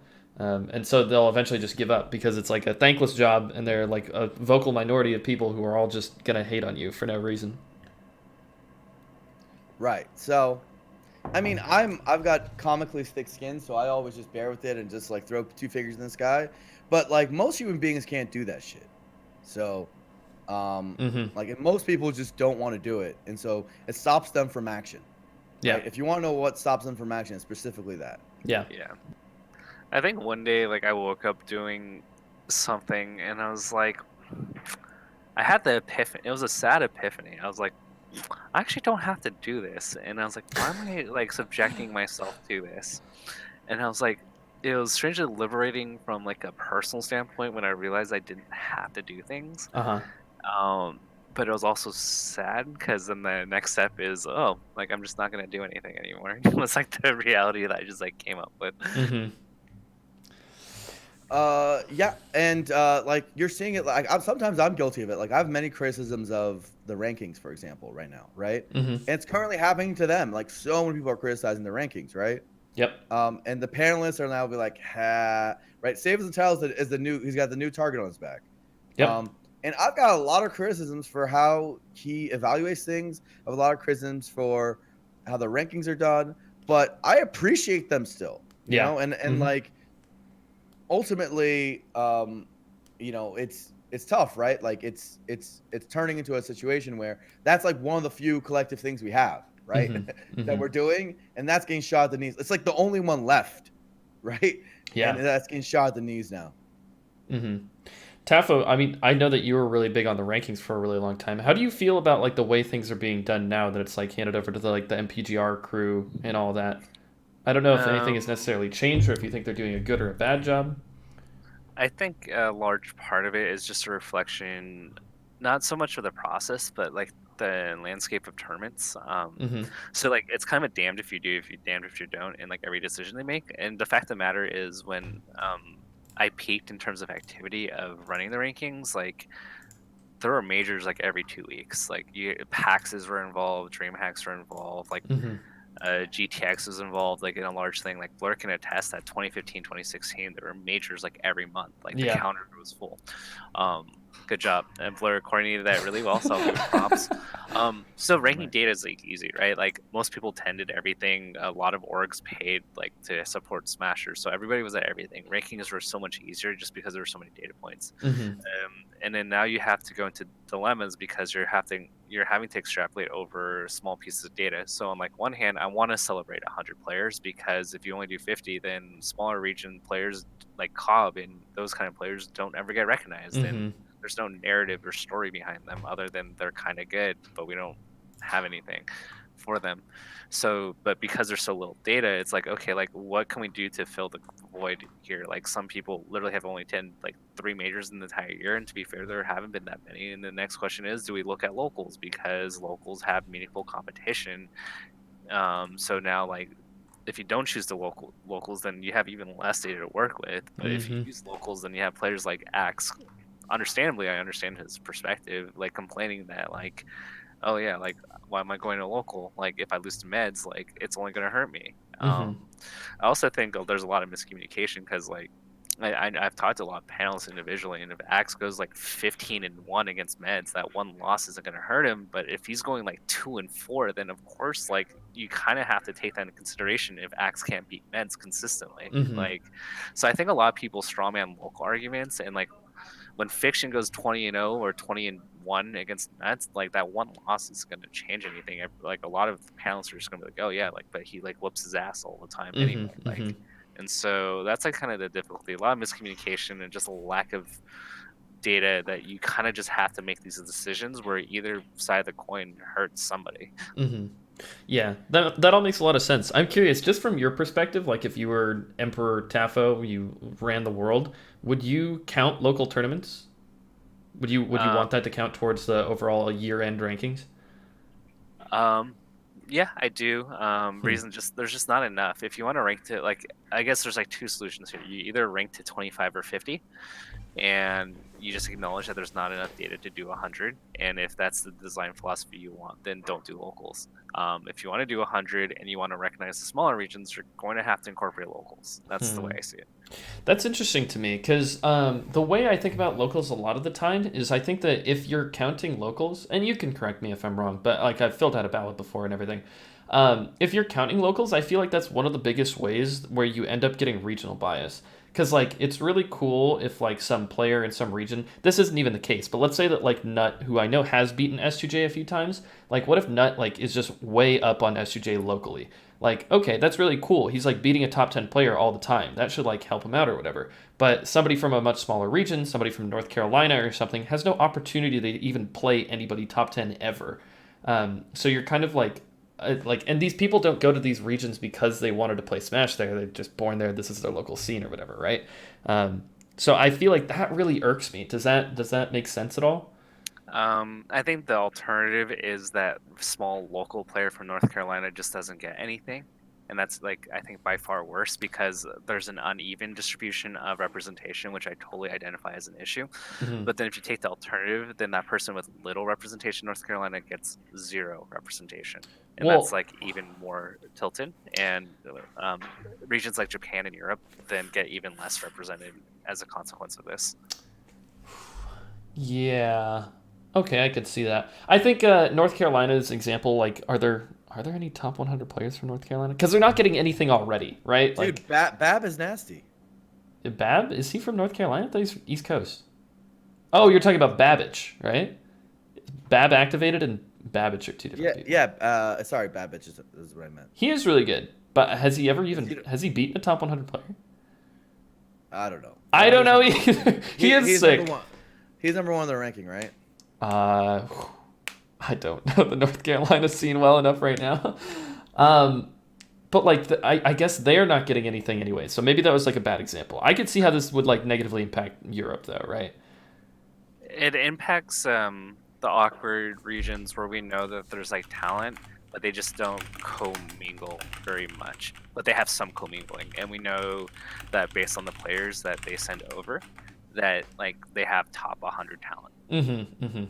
Like their top 100 players make like 33rd or 49th at majors, then that kind of gives us a data point to transfer over to the other players. Still, at the end of the day, I totally agree with you. Regardless, Europe and Japan and those kind of like mid-major regions, I'd like to call them, or get underrepresented.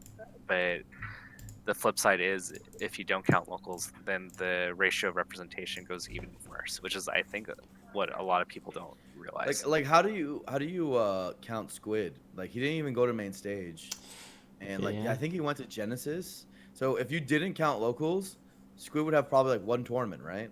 This is off the top of my head, right? Yeah. You have one thing. You would use his one Genesis result to rank him. That's kind of silly. Well, my issue with Squid is that he's been the same player for 4 years, and if he had any trajectory like Ginger, he should have been top 15 by now for Oh shit! improvement. Come on, guys. This is my co-host on my podcast. He's a nice guy. Okay, leave him alone. It's a little brutal. He didn't go to main stage because it was his friend Kira's wedding. Yeah. It's a little roasty here. This little It's- takoyaki, if you know what No. I'm saying. A little takoyaki. Well, it's roasty in the sense that I think his work ethic is so good that Mhm. like I look at improvement curves and like where I want Squid to be. It's not that I don't think Squid has potential. It's just I think I'm the disappointed Asian dad that I think he should be doing even more. So this speaks to more of my belief in Squid more Okay. than like where Squid is now. I like that. You think he'd be like the Falco SVAT, right? Where he's like the hardworking guy with minimal talent who would make it really far. Hey, right? wait, that's He'd me. like- all right, sure, Ginger. It is. Sure, what?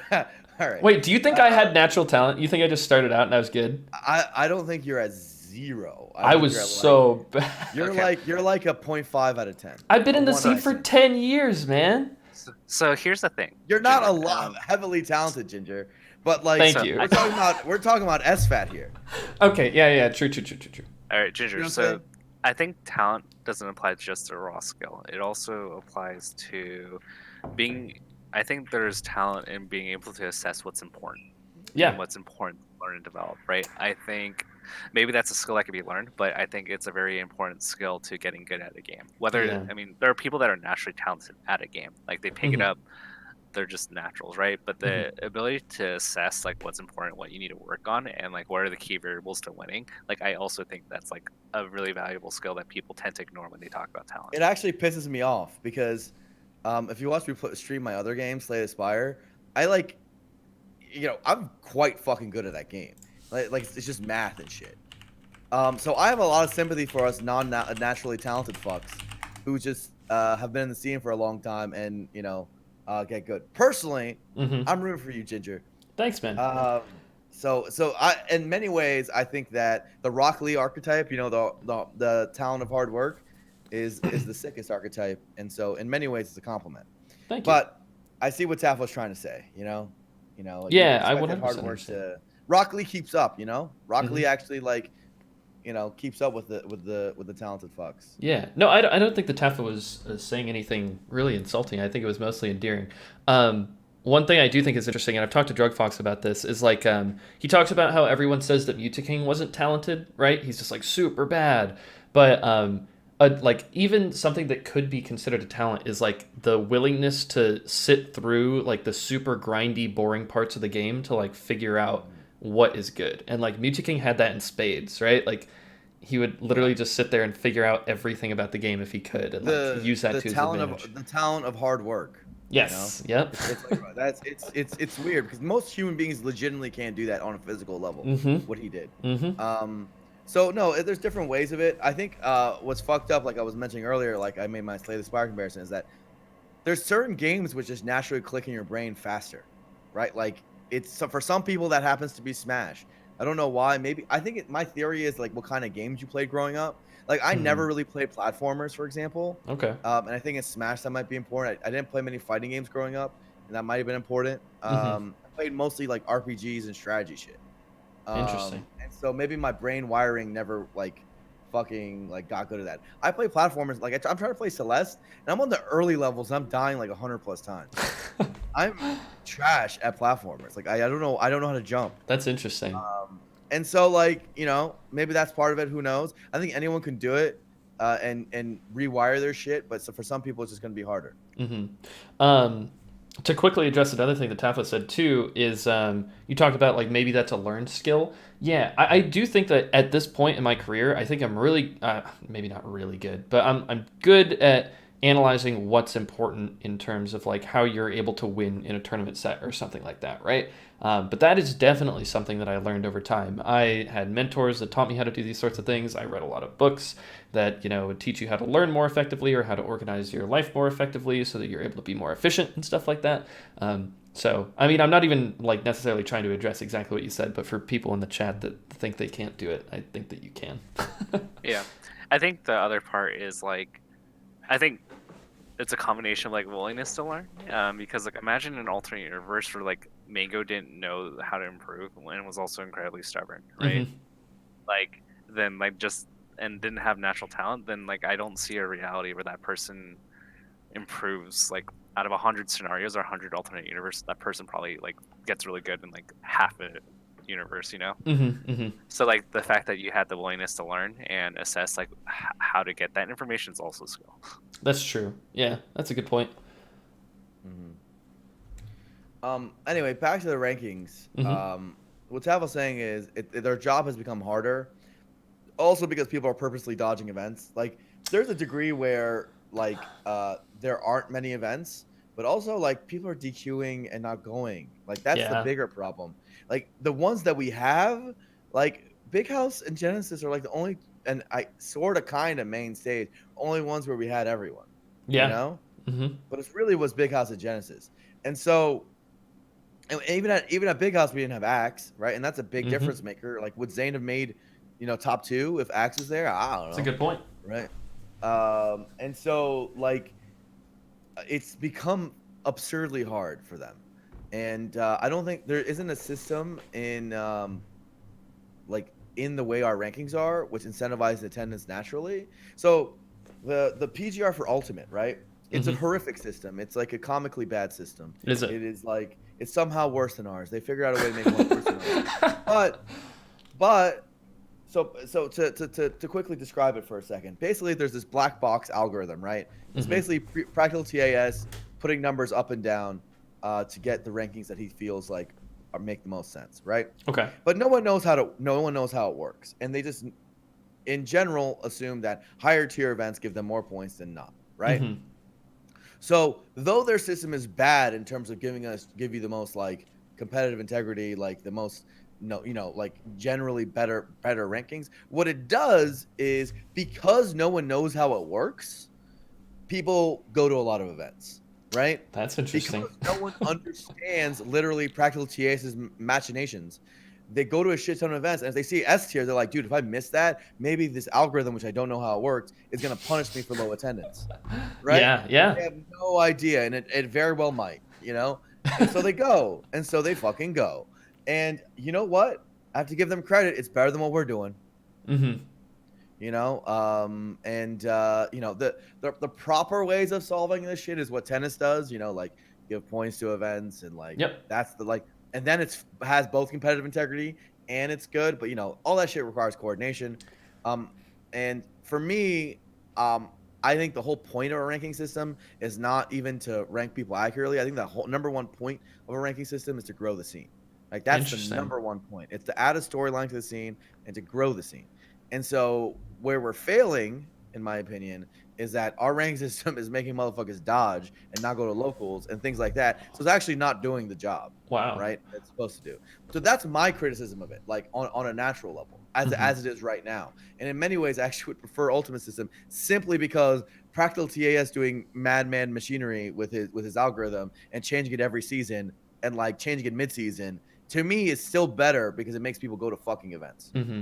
That's wild. I honestly had never thought of it like that, like the reason for having rankings. I always thought of it like, how do we most accurately represent the skill level of all of our players and like list them in order. But to boost the scene. So just ask yourself a simple question: if a ranking system is so successful that it makes everyone want to go to events, but it's just horribly ranked and all the numbers are wrong, wouldn't you prefer that? Yeah, definitely. Yeah. So no, I'd rather have that. That's Yeah. interesting. The hard part with it is this is what Capcom Cup suffered through, is the politicking of like what's valuable. Because it's like the upper end of the spectrum. Like I think Evo, if I remember correctly, refused to be a part of a ranking system. Or Really? like made it illegal. I don't know, unless they were worth double the highest ranking thing, because they want This is true. I can confirm. I was in the rooms. This is true. Wow. Yeah. So they're a super premier or whatever. They get way more points than everything else. Wow. Like so does like Full Bloom or whatever get equal, or Low Tier City get the same as like Genesis, right? Right. And Blur can attest to the headaches of what is the relative value of each major and like what is the market share, right? Like Blur can probably scream about that. Right. Those kind of Again, we have that. Remember the 3 types of Smash Geos? Yep. The delusional ones, especially, are very hard to deal with when it comes to this, right? Their Smash event could get like 8 million minutes watched, but they're like, but my next one is going to get 70, right? I'm like, but no, it's not. And you got 200 attendees. I'm sorry, you're not fucking as big as Genesis. But trust me, they will argue that they are, and that their next one they're going to get. Dude, I got Mewtwo coming. I got Mewtwo coming. It's going to be huge. I'm not gonna name the tournament organizer. Every time you talk about this, Blur, I always want to ask you, but I'm like, I don't want to know, man. I gotta give an anecdote that's too funny not to share. Okay. I was on a phone call with a tournament organizer, basically trying to talk them down from the ledge of like, hey, like, what their tournament's worth or whatever. They tried to tell me that they were gonna have LeBron James at their event. What? I'm not joking. They're like, it's gonna be huge.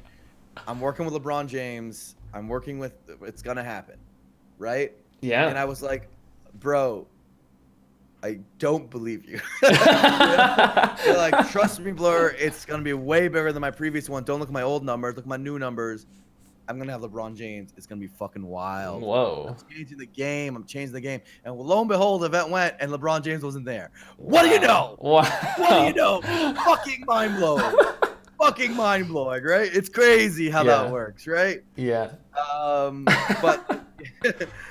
But yeah, that's part of the problem. So what the PGR does is they make some fucking crackpot algorithm to say something is S and A tier. It's very confusing and it changes at all times. It's not how you're supposed to do it, because what happens is like registration closes and you still don't know what fucking tier something is. Genuinely, you want to know what the tier is beforehand so that more people register and you boost registration. So this is a horrific system. It's not the correct way of doing it at all, but it's the one we chose for that community and the one that was picked for that community, because there are people like that who just don't fucking get it. Their tournament's not that big. It's a goddamn regional. Yeah, I hear you. All of that makes a lot of sense. I have a super quick question for you, because you brought up tennis rankings, and I know that you had mentioned it in the past.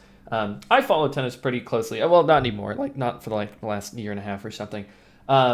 But like, you know how at like a Masters 1000 event or a Grand Slam, there are points that the previous winner has to defend? Yes, correct. Yeah. Do you view that as something that would be good for a ranking system? It feels so weird. Good. It's so good. So okay, Is it? Tennis has the optimal ranking system for Smash. It's the same thing. It's beautiful. So one of the things that our ranking system does that's also horrible is that it comes out twice a year, right? Mm-hmm. Which is summer and end of year. But really, what you want is a ranking system that's continuous, right? You want Yeah. Oh, every this would be tournament. so good, actually, now that I think about it. Oh yeah, yeah. Because you'd incentivize the last winner to come, too. That would be amazing. Yes, and also what it would be is like Big House is the fight for number one. If like let's say they're close in ranking, right? Let's say Hungrybox and Mango or whatever Yeah. are within 100 points of each other. Then that grand finals is for number one in the world. Ooh. Oh. You see what I'm saying? Why don't we do this, man? That happens at every fucking tournament. Uh-huh. And that would happen at the next one and the next one and the next one. Yeah. And so you would naturally have it. And you could also make formulaic systems that incentivize locals and blah, blah, blah. Stinger, I've done all this shit already. I have it in a spreadsheet. It's already been made. The problem isn't the ideas. We have the fucking ideas. It's actually getting people to do them. Blah, blah, blah. I was going to say, can I... I was going to say, can I guess why it doesn't happen? And then I was going to be like, I have hundreds of pages. I'm talking about hundreds of pages in Google Documents of exactly how this should work and how we would implement it and the exact strategy and how it would be made. It is done. The work is done. It's been done. All right, great. Let's do it. We're not going to do it. It's not my fault. I know how to do it. I've wanted to do it. I want nothing in this world than to do it, Ginger. Uh-huh. But we got some fuckheads. Yeah. What do you want from me? I'm just imagining those delusional TOs who think that their tournaments are going to be huge. They like, how do you assign points to them? They're not going to be okay being a 250 point tournament. LeBron James is there, man. LeBron James is on his way, baby. LeBron James is on his fucking way, baby. Whew. Tafo, do you agree that the tennis rankings would be the best for Melee? It would be. Wait, Tafo, before you answer that question, you have seen some of the documentation I've made. It exists, correct? I'm not making this bullshit up? What aspect specifically? There exists a system that includes what I'm talking about. It has been written out, correct? I'm not lying here. I think I've shared you on some of it. Actually, I don't think I've seen it. Okay, I haven't shared you on it. I haven't. Okay, we need like a Sheridan or a Joe guy on here or something who have actually shared it too. I mean, I don't doubt it exists. I've seen Capcom. It fucking exists. Mm-hmm, It's not that different because the other leagues used it, and I've helped make those systems. Tekken World Tour system, you just go on their website. Was like I was on the team that helped make that. I believe you. So that was a funny moment, but it does exist. I've seen Nintendo do other games, so I imagine it's to some degree like similar. So I guess I've seen it in. Yeah. So anyway, continue with your point. Tennis rankings. I think it works. I mean, I guess it's like, do you bite the bullet, just do it, and just make a diplomatic solution, and then also create a process for new events, right? Because like one of the issues I see is that like. Mm-hmm.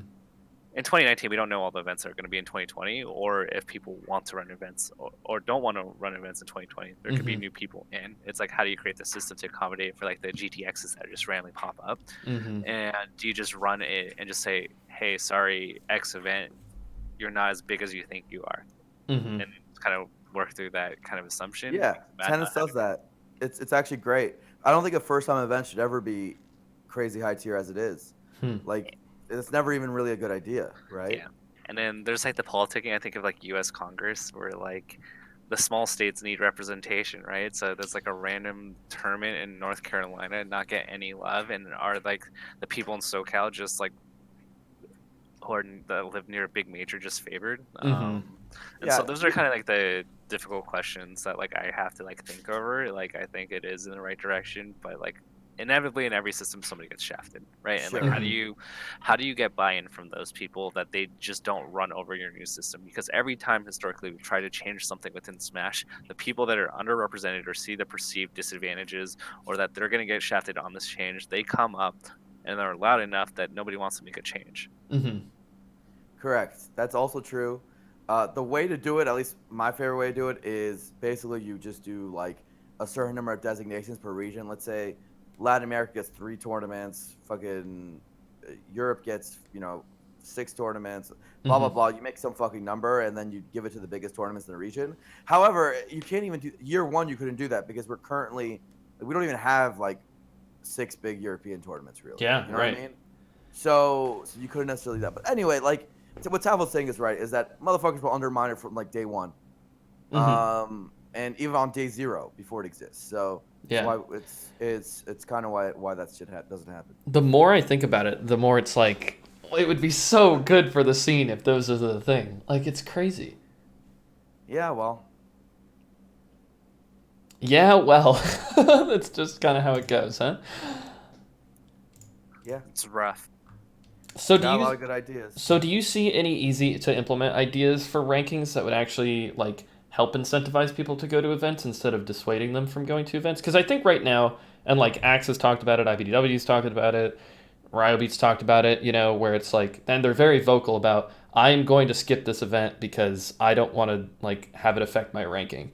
Um, so like, is there like a simple workaround here where we can have people want to go to things? I think like no offense to Ryobi, I love him, improving player, tons of Hmm. heart, tons of effort putting in. But whether you go 70th or 90th doesn't change the chances of you getting a sponsorship. Sure. Like it's like me like refusing to play League of Legends ladder because I am plat 4 and I don't want to demote, right? Like Yeah. at the end of the day, like if that's like gonna stop you from playing ladder, like and like you're trying to make this your job, then like your goals are fundamentally really flawed. Hmm. Dude, I almost muted Ryobeat recently. Really? I love Ryobeat, but there Me was too. a really really horrific. Can you pull it up? Can you do me You a want me to favor and pull it pull it up? up? Yeah, sure. Yeah, I've pulled yeah. up his Twitter a few times the last few days. There was a Sorry. thread of shit he said Uh-huh. that I was raging. I Which didn't one say was it? anything. Very recent. It's all about the payouts and crap. Yeah. Did it start with the Leffen wants to unionize thing? Yeah. Go start with that one, I'm getting there. and then let's just read it out. Hmm. Because I was on like full tilt rage mode. Me too. That's why I started talking about this whole thing. It was this one thread. I was ready to mute, but then I didn't because I was like, you know what, I like Rio Beat. I This is, responded. you responded. Yeah, I responded, which is the bold move. Oh my god, he's retweeted so many things. Holy cow. I'm almost there, I swear.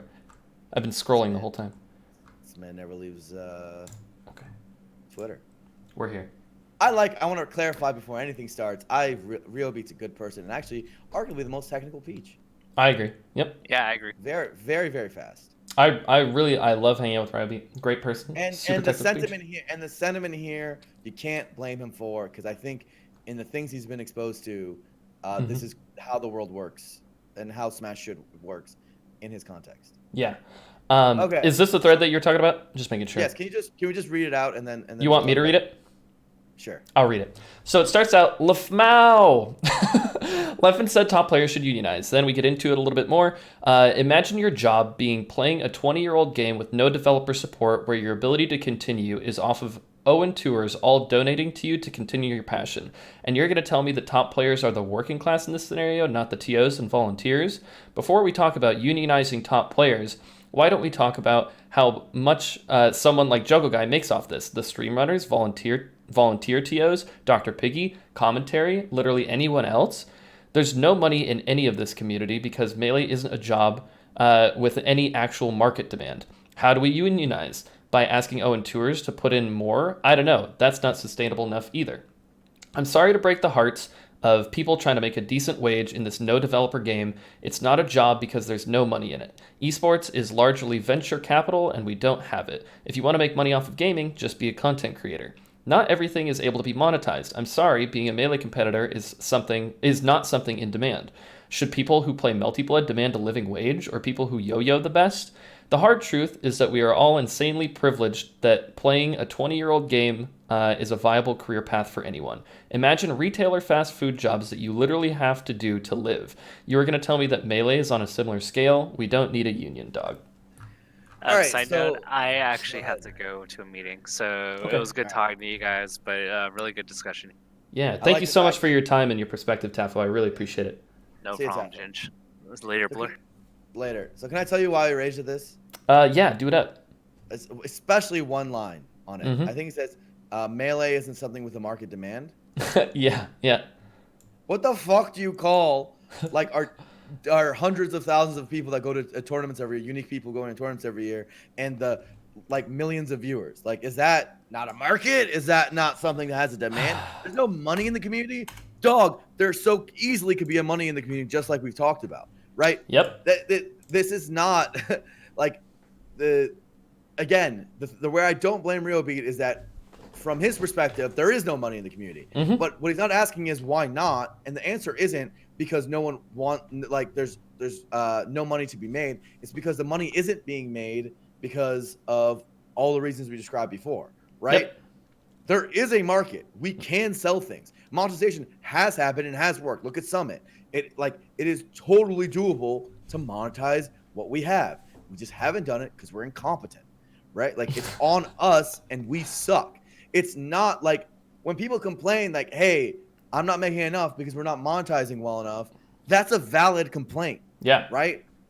And so when Levin's saying that, that's a valid fucking complaint. Mm-hmm. And it's not like we could just be like, oh, well, there's no money in Smash. There's nothing that can be done. There's so much that can be done. So that's particularly why I hated this. Is that the same reason you hated this? Blur, you're literally saying like the same words that I was saying on my stream like 1 or 2 days ago.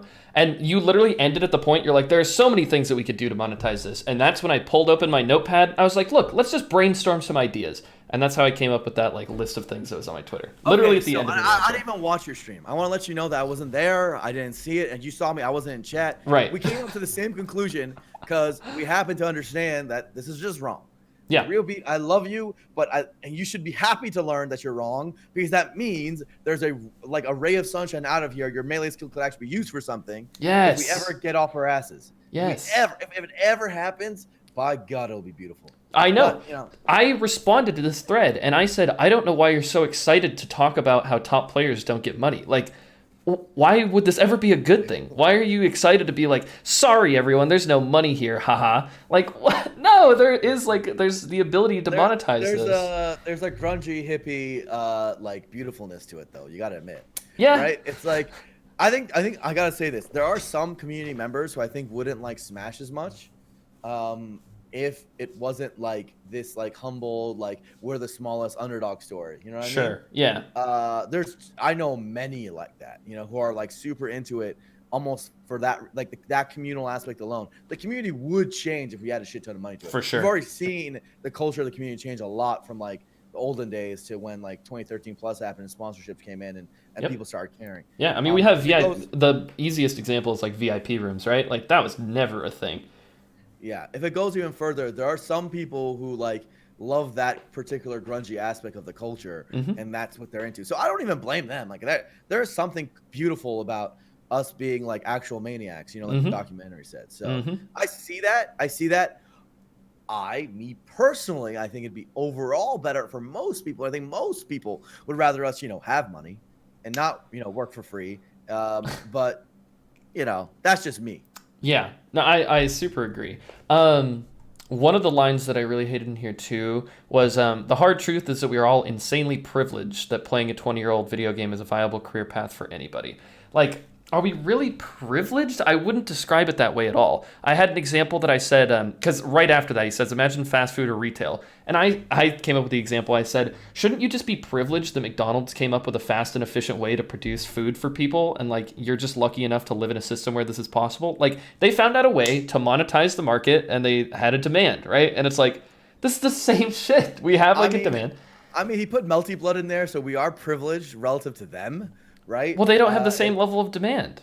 Nobody's watching multi-blood tournaments. We are like, hey, if you are like the best player in the world, multi-blood, we are certainly Smash players are more privileged than them. Like we got to be a little grateful. Like 100%. It's awesome. It's awesome that our game has that this much people loving it and shit. And I'm sure like if you talk to like 08 Smashers, they'd be like, oh my God, this is awesome, right? So there's a degree of that. However, I do think it's weird to look at it that way when like we're talking about like the actual like let's say you list like 10, 11 like esports that like exist and are around: League of Legends, Fortnite, Apex Legends, PUBG, fucking FIFA, Call of Duty. You list them all.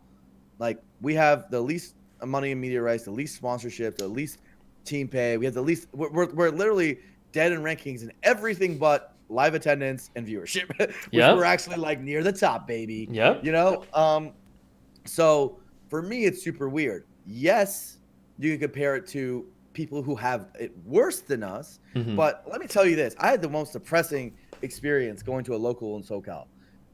There, there are smashers who are genuinely homeless, Ginger. Jeez. They like genuinely are trying to make this shit work, and they're like either couch surfing or they're living with like a house of like 6 roommates, or they're just trying to make it fucking work. That's not homeless, but like close. Yep. And there's people who are like living out of their car.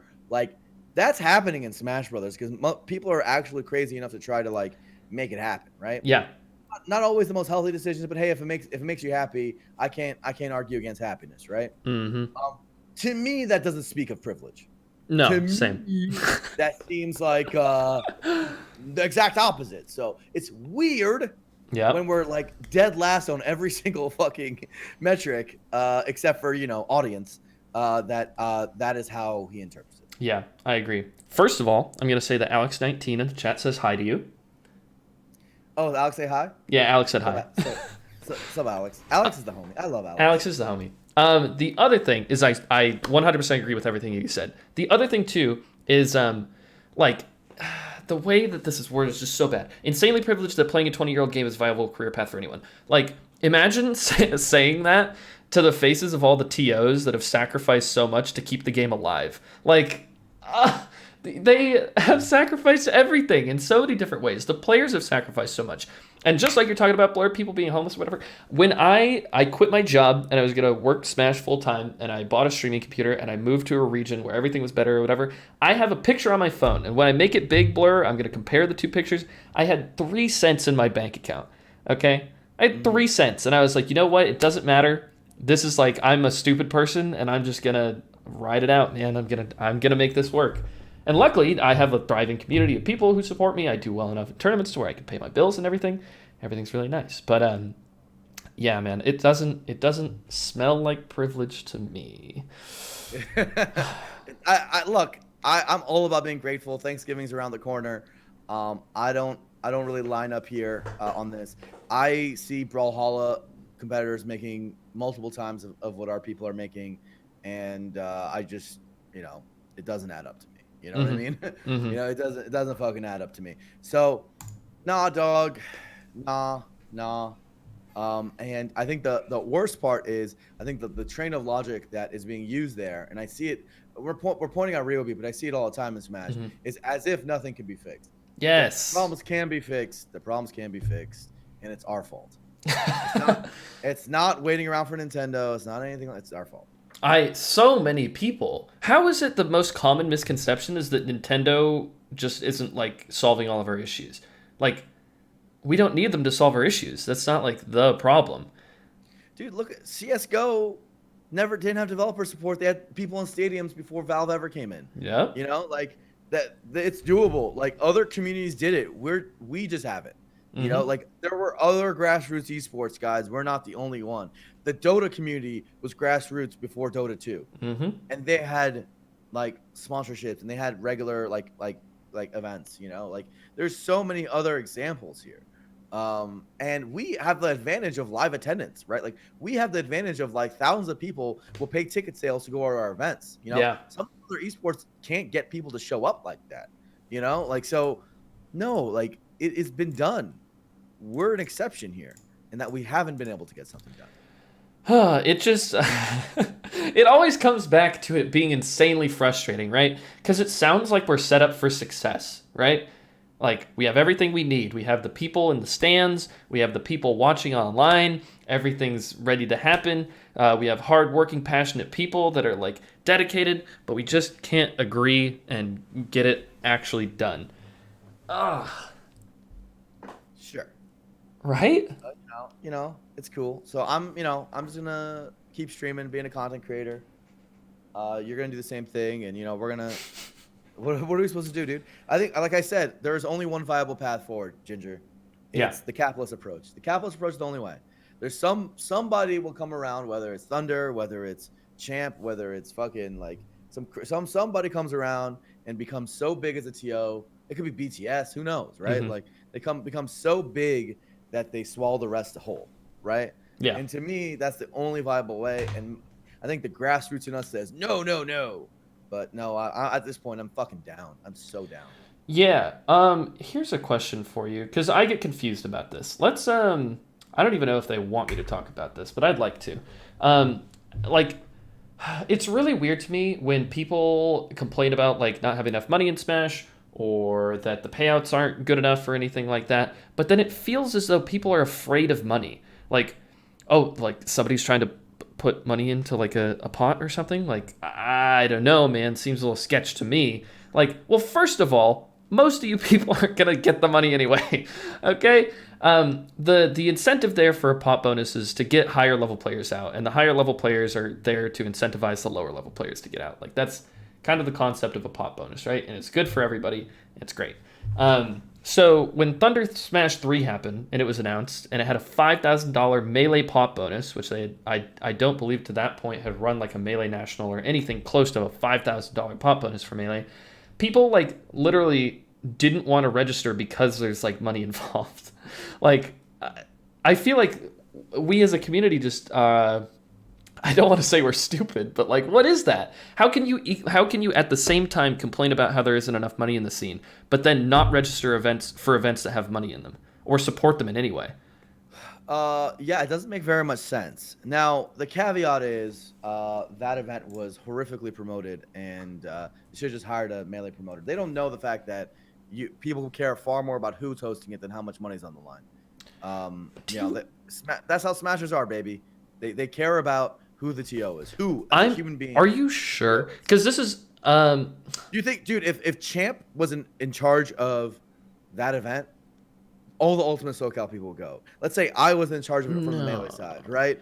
They would all go. Really? They would all go. Yes. No. Here's my question. How does the regular person even find out that you were going to be running the tournament? Do they go to the Smash DG thread and scroll down to admins or whatever? No, I fucking tweet it. The 2G account tweets it. Whoever the TO is, tweets it, and people know. And then I go and I Facebook message people like you, Mango, whatever. They actually respond to me because they won't answer to some Thunder dumb fuck. With all due respect.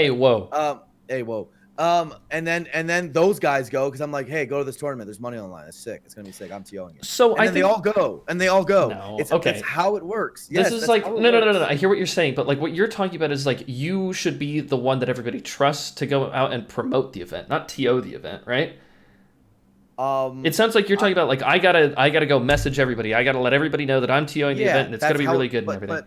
But the thing is like, why is that wrong? I think when someone I don't think that's wrong.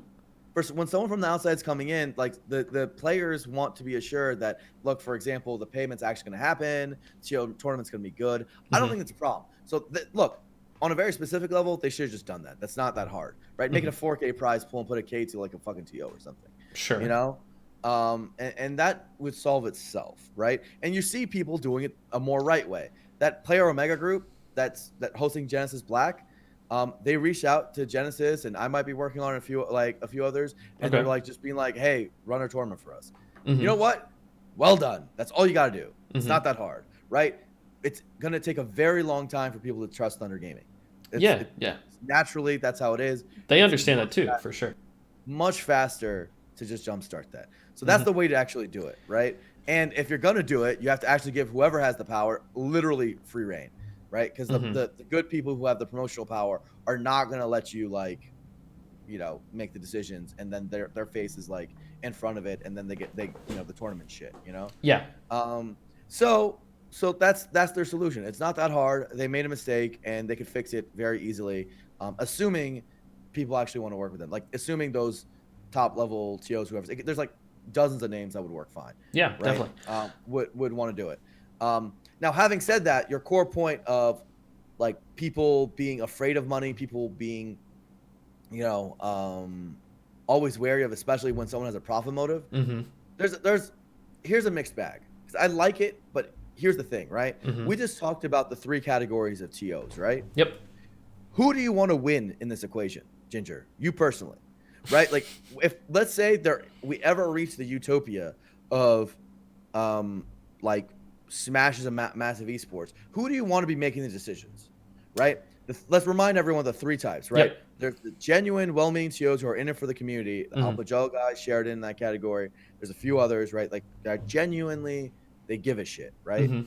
There's the second one, which is the delusional esports stream, Mhm. and then there's the third one, which is the people with money who want to get a quick return, right? Right. The reason Smashers have that trepidation is I think they want the first category to win, Yep. right? Yep. They want that person to actually end up winning out whenever this fucking esports race ends. Right. How likely And I is don't it going to think be that that they win, though? maybe it's not likely, but that's where a lot of that feeling comes from. You Yeah. see what I'm saying? Yeah, I hear you. Like ultimately, they don't want outsiders to be telling them what to do. They value their independence, and so like, look, it's gonna be always tough for an outsider to actually do that well, until they prove themselves super hardcore like Summit did. Mm-hmm. Mm-hmm. Like Summit proved themselves so hard that now people are like super down. You know that they transformed themselves to the first category Mm-hmm. with time, right? And they had a really good first event too. Like I think one of Thunder's problems, if we're just talking specifically, is I think that they, like they ran their first event and there was a lot of money involved and like they had a lot of top players there. It was cool, but like I think they recognized that they kind of got off on the wrong foot with like some production stuff and some other like logistical issues. And I think like when you make that kind of first impression with a grassroots community made up of like regular people who just want to see like the good guy win or whatever the heck, it's like it's difficult from that position. But like I said, I truly think they recognize that they like messed up at the beginning, but they want to like help mend all the wounds and try to push the community forward. So I don't know. Yeah, I mean, God bless. Look, we need whatever we can take. That's what I'm saying. So I'll take it for sure. And even if this ends up being a blip and they eventually go away, the time we get with a little bit more money in people's pockets is always valuable for us. Mm-hmm. So and if they succeed, then they probably have deserved it, right? That's and great. We probably are all, but fuck it, Yep. So I see what you're saying, man. I don't disagree with it entirely. But yeah, like me personally, I'm still rooting for like our endemic people to end up being like the ones the most rewarded. But Yes. I also at the same time like just want that future in the first place. So I hear you. For sure. Well, do you think that's a good place to cut it? I want to come onto your stream and we gotta talk, Blair. For sure. I got some internet people coming soon. I had Spectrum came yesterday. Yeah. And for 8 hours it was okay, and then my stream started dropping frames like mad for 30 minutes, and I had to stop. And I'm making them come out for a second day in a row. And you know what? If it's not fixed, because I think they're throttling me, dude. I think they are literally fucking the Blur right now. Yep. That's what I think they're. I've been there. It's legal now. Throttling is legal. You know that now. They fuck the FCC changed. Voting matters, chat. Please vote. Throttling is straight up legal, and I think they're doing that to me. Mm-hmm. I'm quite sure of it. So my strategy right now, because I have no other providers in my area, I don't think, is to have them come every single day until they fucking put me on a no throttle list or something, because they'll know the Crimson Blur is not to be fucked with. Yeah, no, I hear you. I think you're gonna dominate them, Blur. But so is it like literally preventing you from streaming? Yeah. Well, sort of. So I streamed for 8 hours yesterday, but sometimes I drop frames like mad because I'm having like massive packet loss. Yep. And because I think that's when they're throttling me, and like I'm just like, dude, I can't do anything anymore. I hear you. Well, if you ever get it worked out, which I'm sure that you will, I'd love to be on, and I'd love to talk to you about some stuff. So again, just like with Tafo, I super appreciate having your perspective as somebody who's worked in the community for so long. I appreciate all of the effort that you ever put into the community, and thanks for coming on and talking with me. All right, much love, Ginger. Peace, Todd. Peace. All right, everybody, we're back. So again, thank you guys. First of all, thank you guys for coming and watching the stream. I super appreciate it. You guys have been excellent as an audience, and I really hope that you liked hearing those perspectives and some of my questioning, and maybe some of my perspective as a player and sort of a commentator as well, which kind of sparked the discussion. Obviously, it can be frustrating, but let this motivate you. Let it sing to your hearts.